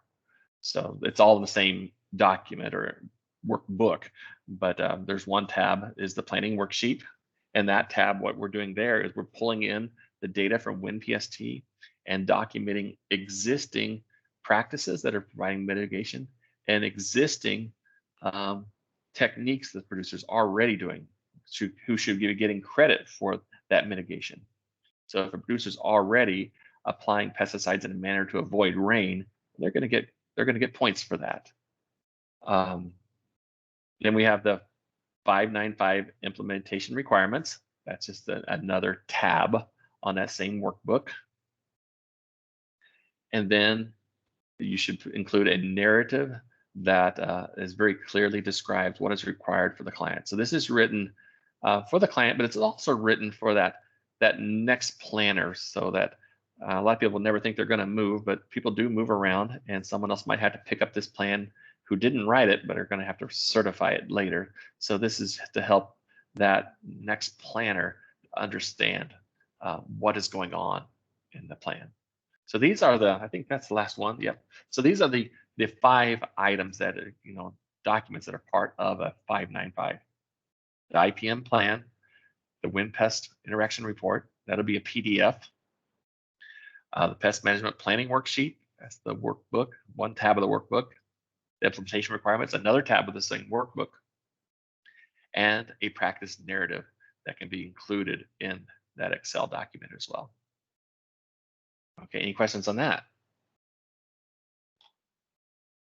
All right, so now this is the last slide I think I have. And it's just a brief, and Mike, you might have additional on this, but I'm just going to talk about the JA a little bit on this practice. So in the past, nutrient management 590 and 595 were both certifications. You had to get certified to do these practices. Due to policy changes, there is no longer a formal certification process. It has been changed just into job approval authority, as all other practices for 590 and 595. So in the past, when it was certified, there was some AgLearn modules that had to be taken, and then there was a facilitated classroom training that also had to be included to become certified. So now states can decide, how they're going to provide JAA. A lot of states are keeping to a very similar process of having completing some AgLearn classes and then doing a facilitated session, kind of like what we're doing now, and then providing an opportunity for planners to submit an IR for review, and then whoever assigns JA in Wisconsin would review it and make a decision on what kind of JA to assign to the planner. So just wanted to share with you this slide here on the controlling factors and how JA is set up. There are 2 controlling factors. There is the, let's see, I think I can do a pointer on here. Pointer options, maybe here. So here we have controlling pest loss pathways. This is one of our controlling factors. And for job class 1, drift, it is for drift. For drift and surface runoff, that is a class 2. For drift, surface runoff, and leaching, that's a class 3. And it just keeps building. Drift, surface runoff, leaching, and then ground or beneficial insects and organisms, that's a class 4. Class 5 would be everything, all. Now, the other controlling factor is land use. Pasture and range is class 1. Forest is class 2. Standard row crops is class 3. Specialty vegetable crops class 4. And organic crops, orchards, vineyards be class 5. So if you have, and I can't see hands raised here, Mike, so you have to help me a little bit. If you have a situation where the resource concern is drift, and you have it's on a standard row crop, what job class would that be? Any thoughts? Seed drift, row crop, just job class 1, standard row crops, job class 3. Yeah, so for the loss pathways, it's a class 1, but for land use, it's a class 3, and you go to the most restrictive of the 2. So that would be a situation with a class 3, job class 3. If it was drift on pasture land, well, that's a class 1 because they both are 1. So for I know Mike's going to probably talk to you in a little bit, but he's going to have a opportunity for you to send in some work to review. And it's if you are doing it on your hypothetical plan, or maybe you have a real plan, I don't know. But if your hypothetical plan is on range land and you only identify resource concern of drift, you could earn no more than a job class 1, because that's all you've demonstrated your skill set to. But if you're working on a cropland and you have additional resource concerns, maybe even all the way up to pollinators as a resource concern, then you could earn up to 3, because cropland's a 3, pollinators is a little bit more than that, but at least you get up to a 3. So anyways, just wanted to bring this to your attention. So Mike, I have on my clock, we are at 10:51. Do you have anything else you want to cover? That's good. Can I take a minute to show people where Yes. we put the new IR on Photog, so folks can download that and have that ready? Some folks may have it from emails and stuff like that, but we're gonna work through that one tomorrow, right? Yes. Yeah, I have a couple things to show. So folks need to navigate to the Photog. Are you seeing that one, Adam? Yeah. And section 3 under planning tools. Click on the agronomy tab and I put it right here. It's called pest management and the 595 IR. I could put it directly in the standard, but right now we're going to put it under the tools. And yesterday I saw yours was 4.2A and I had 4.0, so it's had some tweaks to it since I first saw it. So I want to make sure everyone, and don't you, Adam, make sure we have that downloaded to your desktop somewhere. Yeah, you're gonna need that. Right. Sure. Okay. So everyone's clear on that. I'm not seeing any questions, so I can stop sharing. And then one glitch that people are probably going to encounter is if they don't have WinPST actually installed in their machine. We want to make sure that you go down to that Windows button down the lower left-hand corner of your toolbar and scroll through the choices. You're actually going to see engineering applications. WinPST gets automatically installed on NRCS machines under the engineering applications subfolder, and you can go ahead and start WinPST. That's how you do it, or you can drag and drop on that one to the desktop, I think, right, Adam? Mm-hmm. Then the next question they're going to get is the soils database. I was thinking we probably aren't taking the time tomorrow to do that, but do we want to take a minute just to make sure they have a soils database for their county? Or are we not ready yet? Every county should have one, probably on their F drive. I don't know exactly where it should be. I don't. My strategy was I actually went out to the soil survey and I downloaded the actual. Because I think they should already have it for other purposes on their local server for their county, but they may not.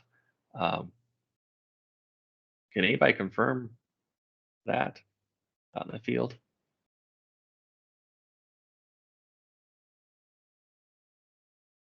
The other option, Mike, I did download a version for Dane County, Wisconsin. I think that's where Madison is. I could send that to you, and everybody could just work off that one. It wouldn't be their county, but at least it'd give them something to work off of. Yep, I'm back. I was offline for just a second. But yeah, you know, and I'll be available today too for those people who don't have their soils database. I can walk you through the help tab. Okay. And it shows you how to do that once you open up WinPST and you go to the help tab. And then there's a database management that'll walk you through that. And then so just real some of the quick, questions. we're about out of time, but if you were to share, let me share my screen.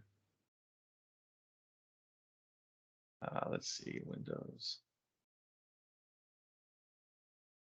I don't know what I'm sharing now. Okay, can you see my screen here? Yeah.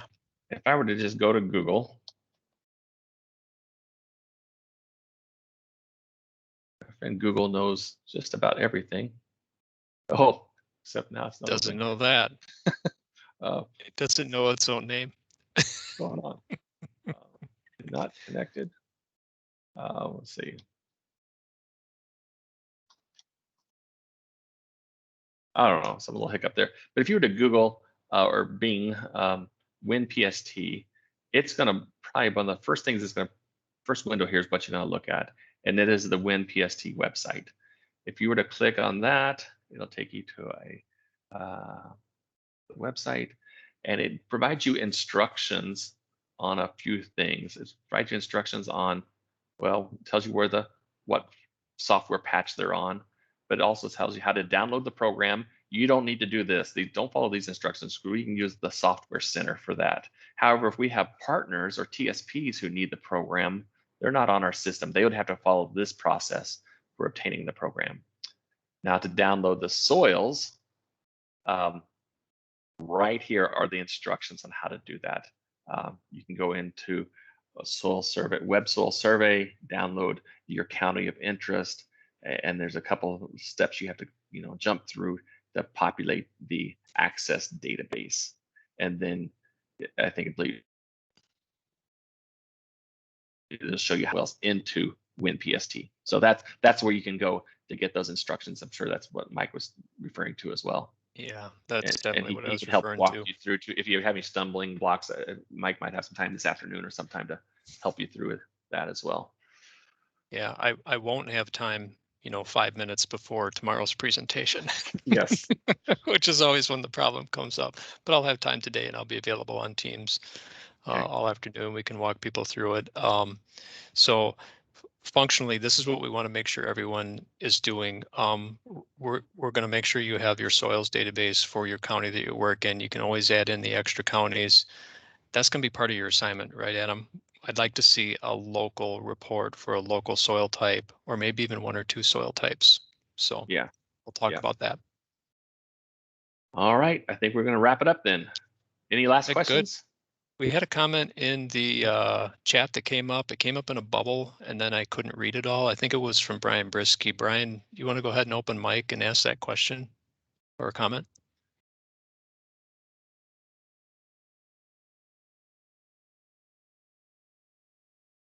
Actually, I made the comment. Brian Resch, Wausau, is yes, WinPST is available in the software center. For some reason, the install button was not working. There's no way to click on it to install it.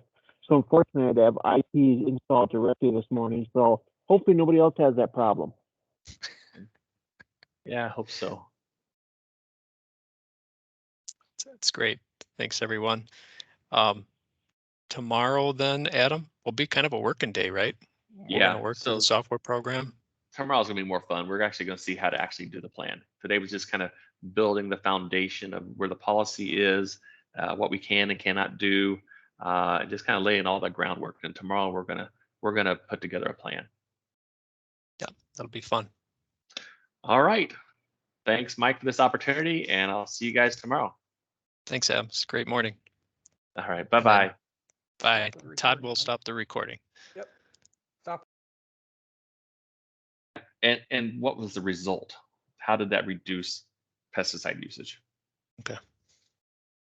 And then let's say we have, so for this particular one, we haven't addressed the pesticide over here, our pollinator. I'm sorry, our beneficial insects and our pollinator. And for that, if you scroll down here, there are a number of mitigation you can do. You can do applications at night. You can do, which maybe that would work for some people, maybe it wouldn't. You can do infield bloom removal prior to application. The other thing I do want to point out is if you're spraying your products at a time when there's not bees present in your field or not pollinators present in the field, there shouldn't be a resource concern.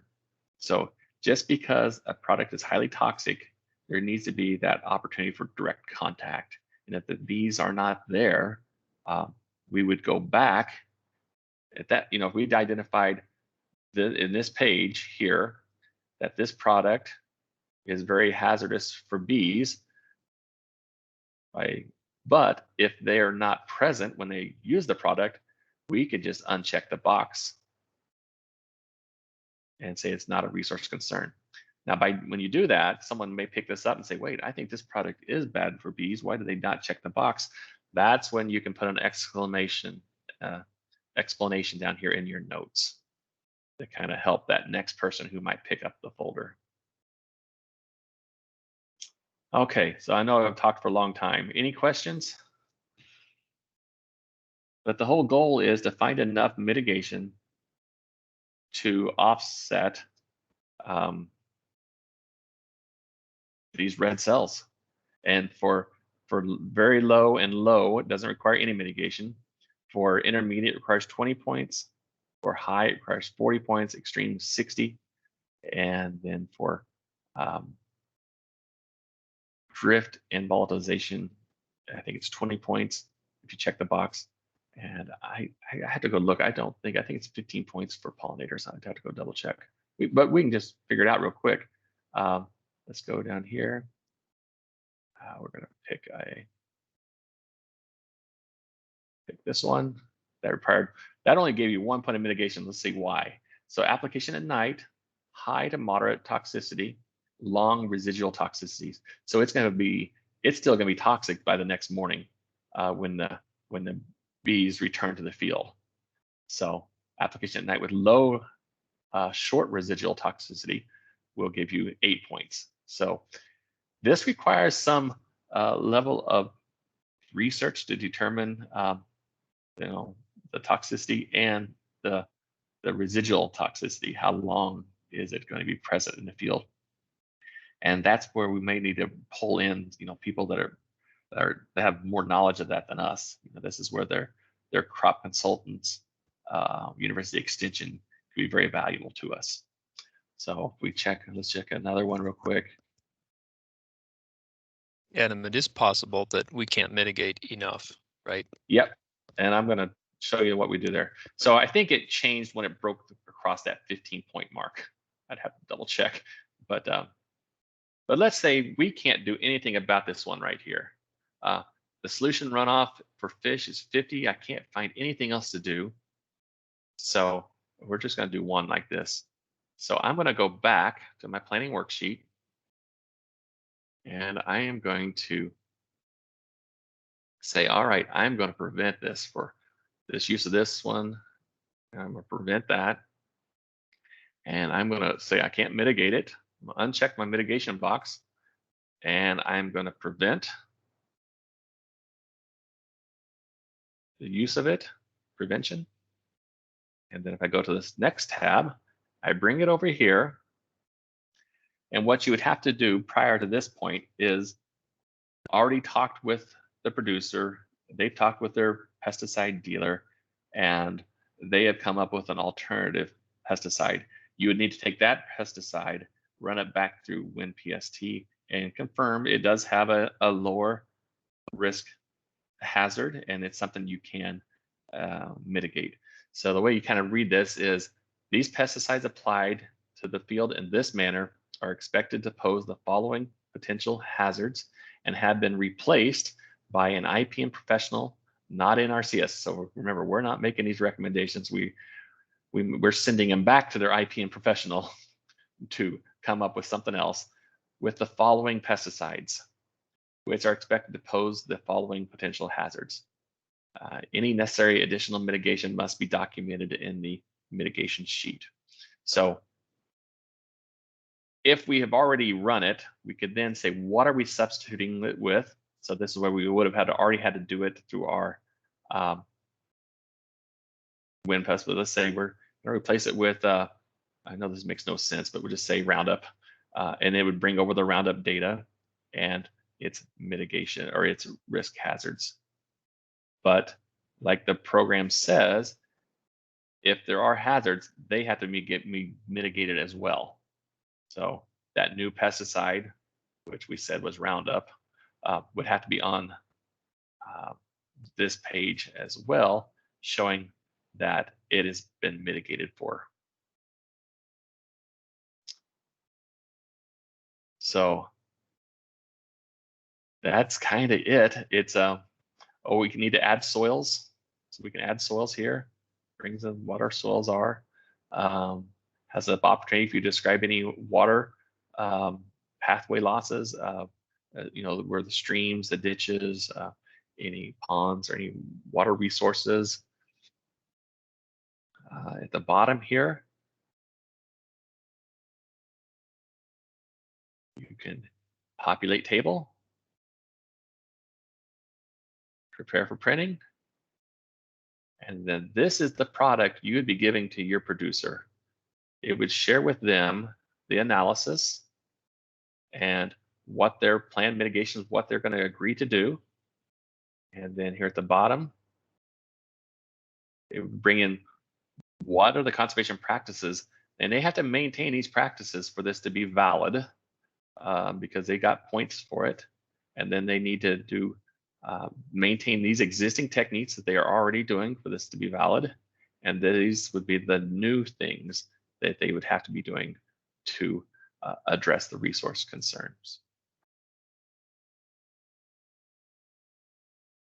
And then this is where you'd put your practice narrative.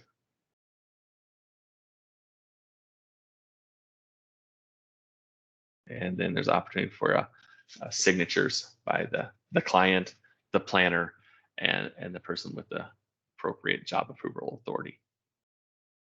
So the narrative could say, Adam, right, that the landowner was going to apply permethrin, but due to the neighbor's honeybees, we've chose to discontinue the use of the product.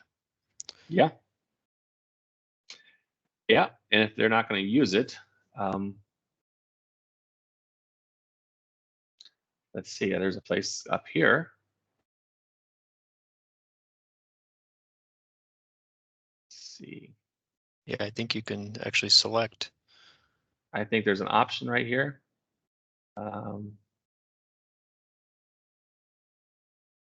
Maybe it's on the planning worksheet. Yeah, I think I saw it there. On the planning worksheet, the very top, maybe it's the very top or bottom. No mitigation needed. I think there's something. Okay, client no longer uses product. Select that, and then it makes everything not applicable.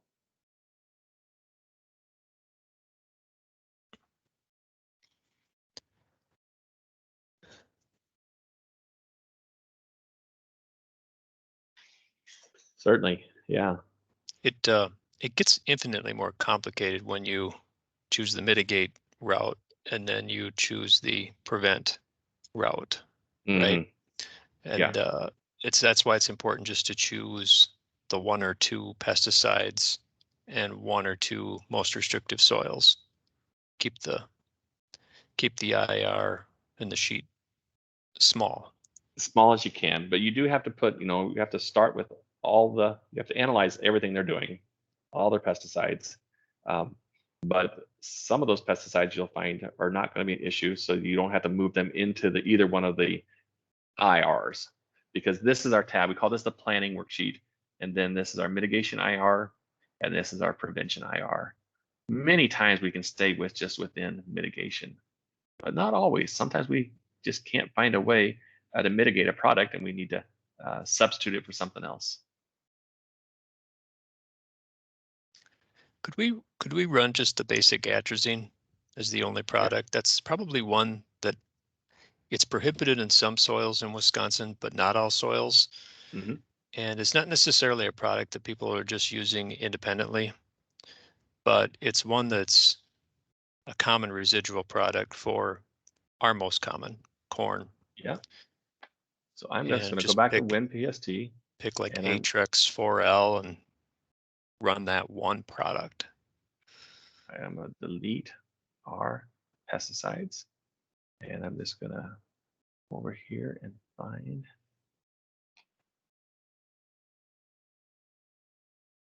atrazine.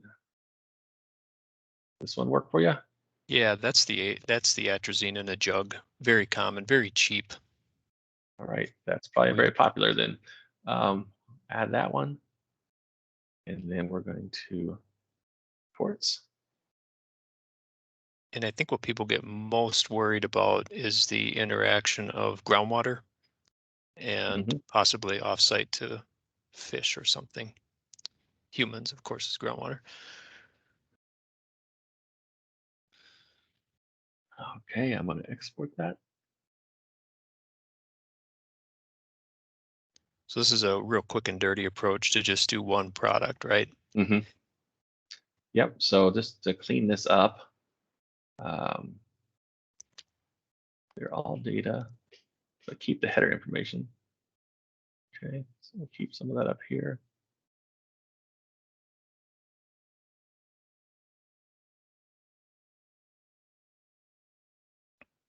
Kind of slow, but it seems to be So working. you're doing the clear data, so it kind of resets that Yeah. worksheet from this.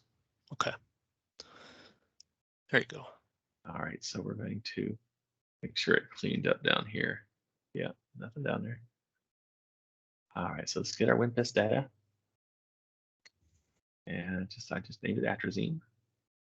This is slick the way you run it in WinPST and you just pull in the interactions report. Mm-hmm. Yeah. So we're going to worry about leaching to groundwater. Mm-hmm. Runoff as well. Yeah, let's do that. And then we'll be concerned about our water quality. And I don't know. Well, let's leave our practices alone for now. Oh, I need to say. Okay, so we have atrazine for those two soils. This soil is our one of concern. So this is really the only one we need to work with. And it has the highest rating is high. So that's requiring 40 points of mitigation. So if we kind of say it's the same farmer and he's a no-till farmer, or I didn't say no-till, but he does residential tillage management, reduced till, and he's already done that. So that's existing. He is, I don't know who said, what else we say? He has a conservation crop rotation. Said something else though. He's going to plan that. Oh, and we said he had some terraces. He had some maintaining his terraces, and they're in good shape. And they're doing a job. So we'll go down here and put the terraces back. And you kept the same soils from the Yes, we did. previous one. Okay. So that's where we would start.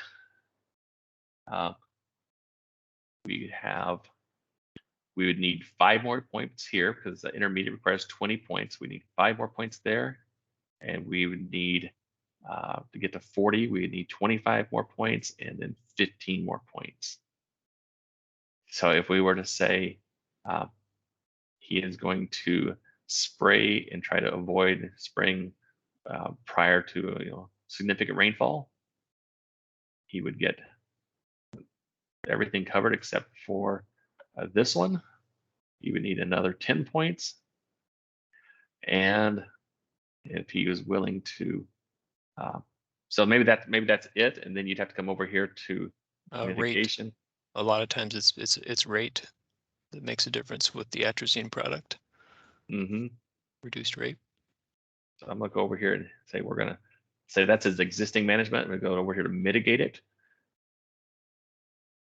And we come over here. And so I only brought the one soil over. See, now we're just down to 1, and we'd apply this same management to the whole field.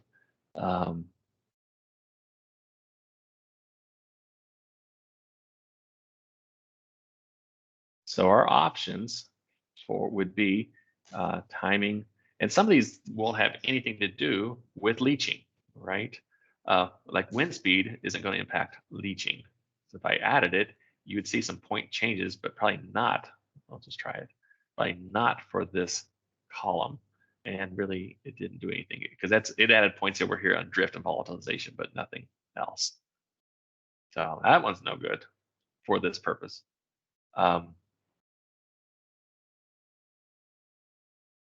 Yeah, so the other thing is, let's say we can do a better job on that maybe, but that didn't help us either. Nope. So not to say we shouldn't do it anyways, but that's not going to help us get towards our end goal. And then if you were doing some setbacks, possibly, because we're actually putting less product on the field, does that do anything? A little bit, but not a lot. So this is a hard one to deal with, isn't it? You know, there's not a Yeah, lot we but the can only do. thing I can think of, atrazine at full rate might be a pound to the acre. Mhm. And in some ways they go less than that and they go to a low rate. Okay, so That- let's look at that. So we go to atrazine. I think I probably was on there, but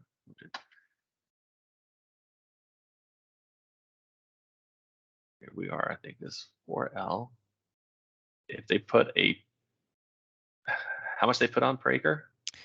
Well, a pound of active ingredient. So A pound. broadcast full rate is standard, Yeah.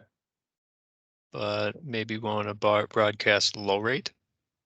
So if they put a low rate, what would that be? Half a pound? Yeah, half, maybe less, but So half a pound times the active ingredient percent. So a half times 0.42. So now we're talking about probably not broadcasting lower. We're down to banded. We didn't get down to a tenth of a pound or less, but we are definitely less than half a pound. So by doing that, so that's where you need to get it right here. And if I add that,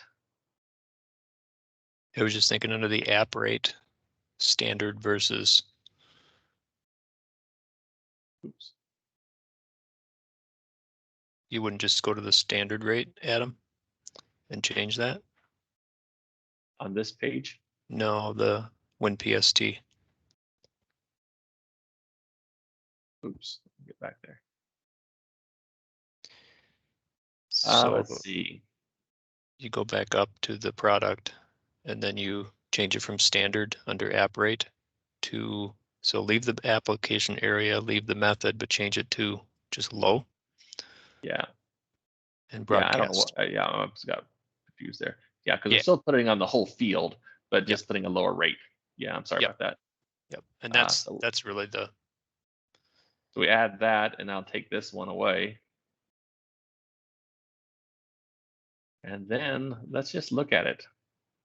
We didn't look at the interactions. So we have this. So to help to see it, here's our two soils. We see the Boyer and the Basco. And we were concerned with,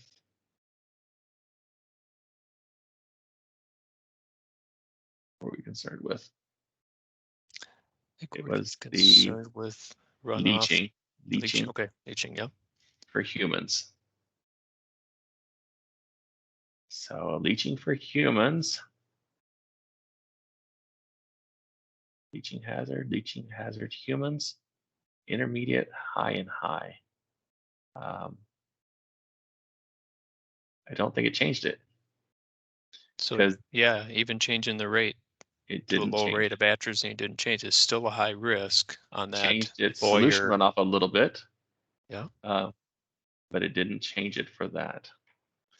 But sometimes it does. It just depends. Yeah. On the toxicity ratings and some of the internal mathematical calculations that go on behind the scenes. That's good. I'm wondering if anybody else in the audience has a thought on a product.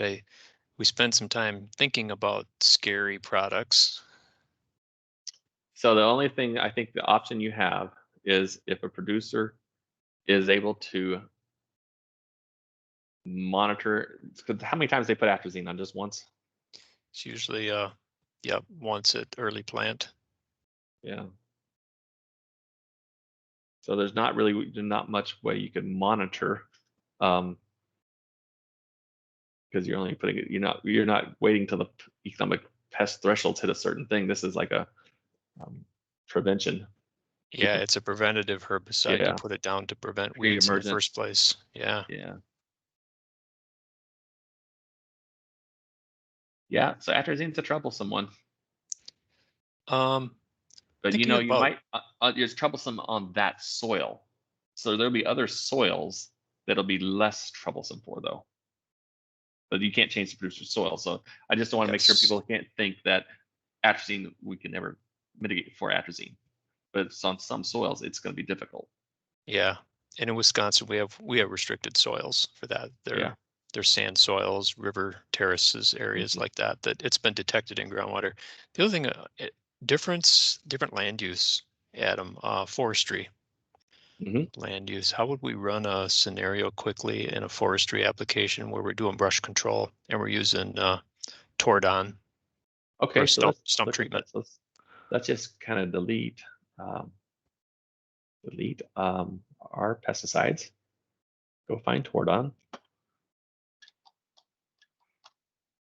Popular one was the ready to use. It came in a jug and Yeah. squirted on.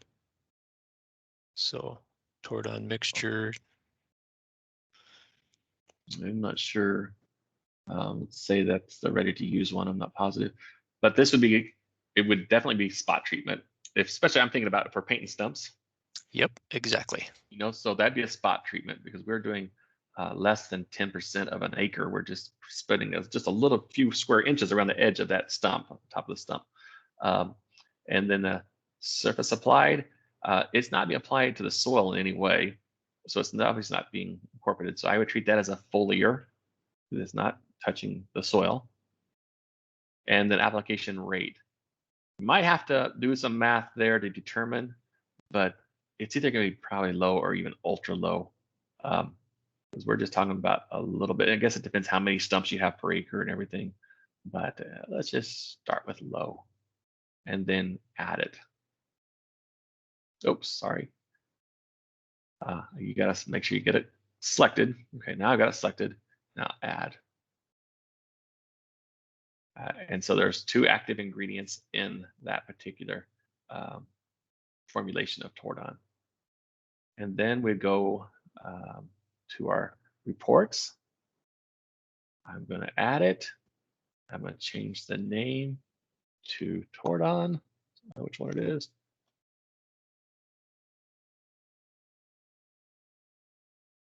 Export. Go back into WinPST. Clear imported data only. I'm hoping to try to fix this. So that should change everything down below. Got rid of all of that and go get my Tordon. Here it is. And so we would change it to a forest. So then I guess these practices don't make any sense on a forest. Let's just get rid of them. Let's see what we have below. You just hit the delete button on those when you Yeah. selected them. Okay. Yeah. And so everything is protected other than the yellow areas. So you can't type anything white. So it's just the yellow areas that need to be populated. So you can't mess any of the formulas up in this area, but you can type in your target pest and you can change everything in these yellow areas. So in this case, what we have is you have Tordon on these 2 different soils. We're applying it at a low rate. We're spot applying it, and we're foliaring applying it. Everything is low or very low. So at this point, we've done our analysis. There is not a resource concern. So there would be no need for a 595.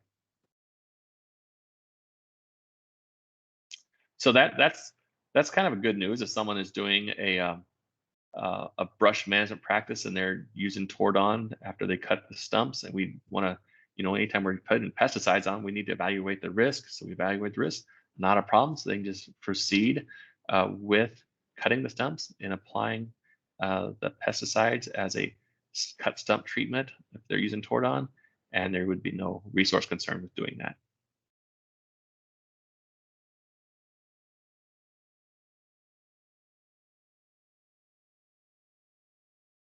That helps.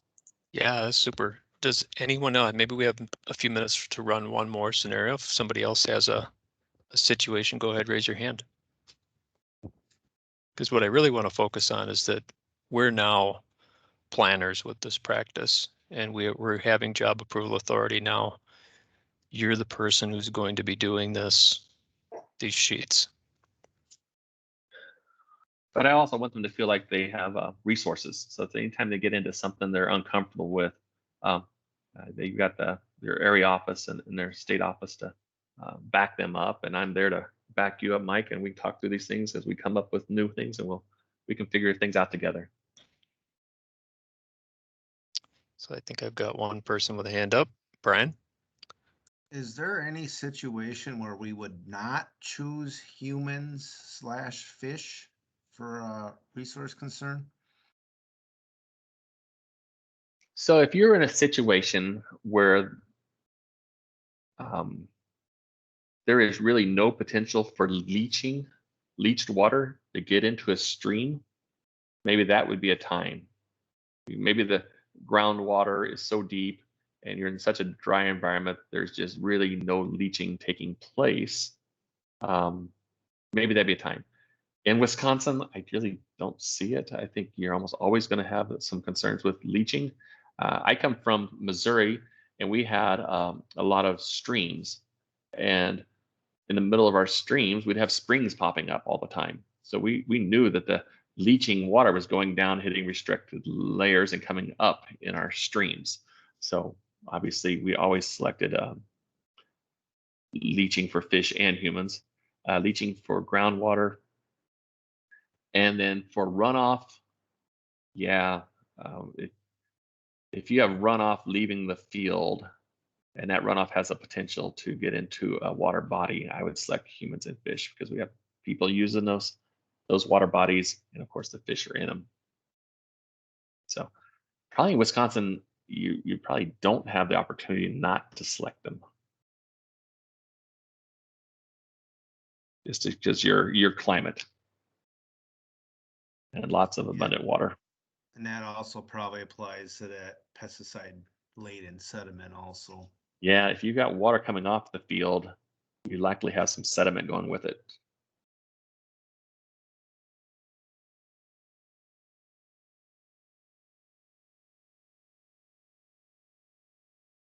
Now, you could have a situation where you're doing this in a pasture setting situation where the pastures are relatively flat and very, very well vegetated. So when the runoff comes off, it comes off relatively clean and clear.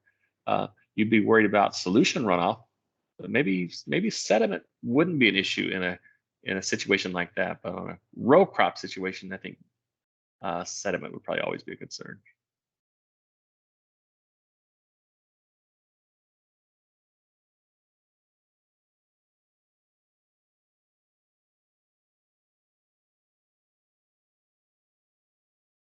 What else do we want to cover, Mike? Yeah, this is good. This is your training, everyone. So if anyone here has a question, we got 10 minutes left. This is super. Just want to let people know you have an exercise for soybeans sheet, and it's kind of actually an easy one, but I wanted to give you something with multiple ingredients on there to challenge you a little bit. And it'd be good if you could select it with 2 soils, different hydrologic groups. You'll see how those products might require different mitigation. Go ahead and complete that exercise with a complete IR and send it off to me, and we'll make sure you're certified.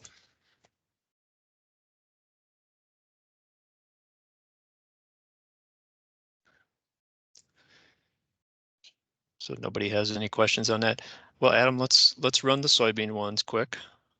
Oh, we got a couple hands that popped up. Okay, Lisa got a hand. Go ahead. Yeah, Mike, I just have a planning question.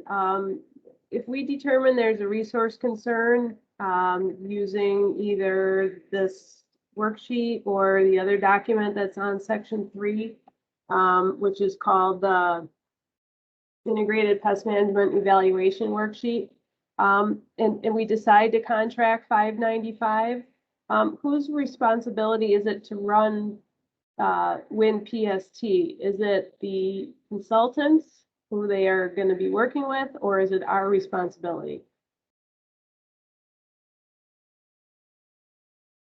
I think my answer, especially Adam, you can chime in, but I'm thinking it's our responsibility to run the WinPST. Do you have TSPs writing these plans in Wisconsin?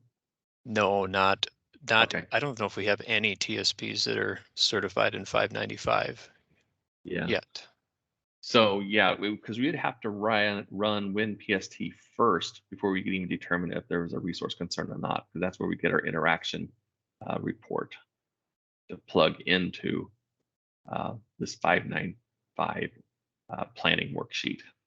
Yep, good question. So we have another one from Keith. Keith, go ahead. Yeah, I just opened the WinPST and it's taken forever to do the soils caching status. So I'm assuming I have to wait for that to get out through all 668 soils before I could start. Yeah, and I thought mine locked up yesterday, and I got impatient and got out of it. And then all of a sudden it worked. So it is slow. If you're in a field office service center, it may go faster if you have a fast connection. But I'm working from home, and it took several minutes for it to upload. Okay. Yeah, it should work unless you get an error message. It should work. And one thing I didn't point out on this screen here, there's about 25,412 products in here. So it's a very comprehensive list of products. So if you can't find it, it's probably in there. It may just be labeled a little bit differently than the way you're looking for it. There's a few products that I don't know if it's that they put their brand name before they put the product name in there, but yeah. So sometimes you might want to change begins with to contains. So it's searching the name, and if it contains Tordon, you know,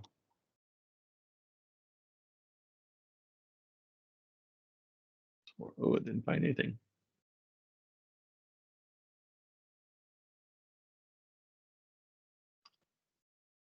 Well, maybe I should have just not said anything. But there are some times I've had trouble finding things. Then I'm like, oh, I didn't realize that that's how it's being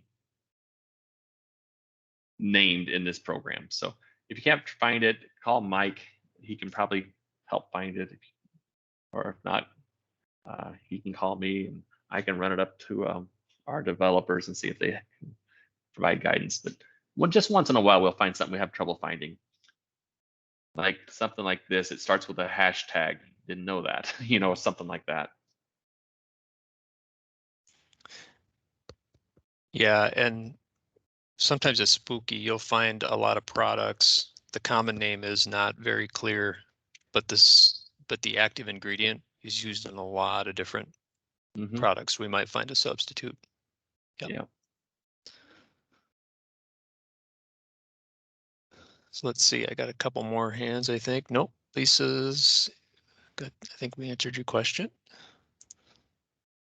Keith, good question. And Mike, go ahead. just kind of a comment I think we got to think about too when we're looking at this practice versus planning versus implementation is, you know, using this spreadsheet as a planning tool, sitting down with the producer consultant, and we really need to see if where they're at and A and B, what changes are they willing to make even before we ultimately start thinking about a contract here. And I'm thinking like an equip plan. So I mean, I think that there's just we got to remember here that it's just not automatically implementation, because these are changes that these producers got to be willing to make. Yeah, and anytime we make changes to an operation, that introduces risk for our producers because they're doing something different. And so when talking with producer, they may want to get their feet wet and start slow and try, well, I'll try it on a field. I don't know if I'm willing to really commit to doing the entire farm, and that would be fine if they want to try to make some changes to a field and see how that works for them and go from there. And if it was a success, maybe they'll adopt it to additional acres, or maybe not, but at least they gave it a try.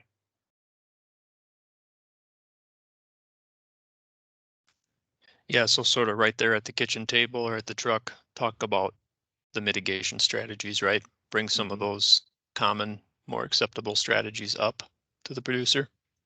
Yeah. Good idea. Very good, everybody. Thank you for the comments. We're down to our last couple minutes. Now is your time. I want to thank Adam for doing such a good, thorough run through a WinPST. And normally what we would do is give you a scenario. You'd actually go out in the field and do everything like Brian was saying, an interview, talk about some of these things. And we're shortcutting that a little bit.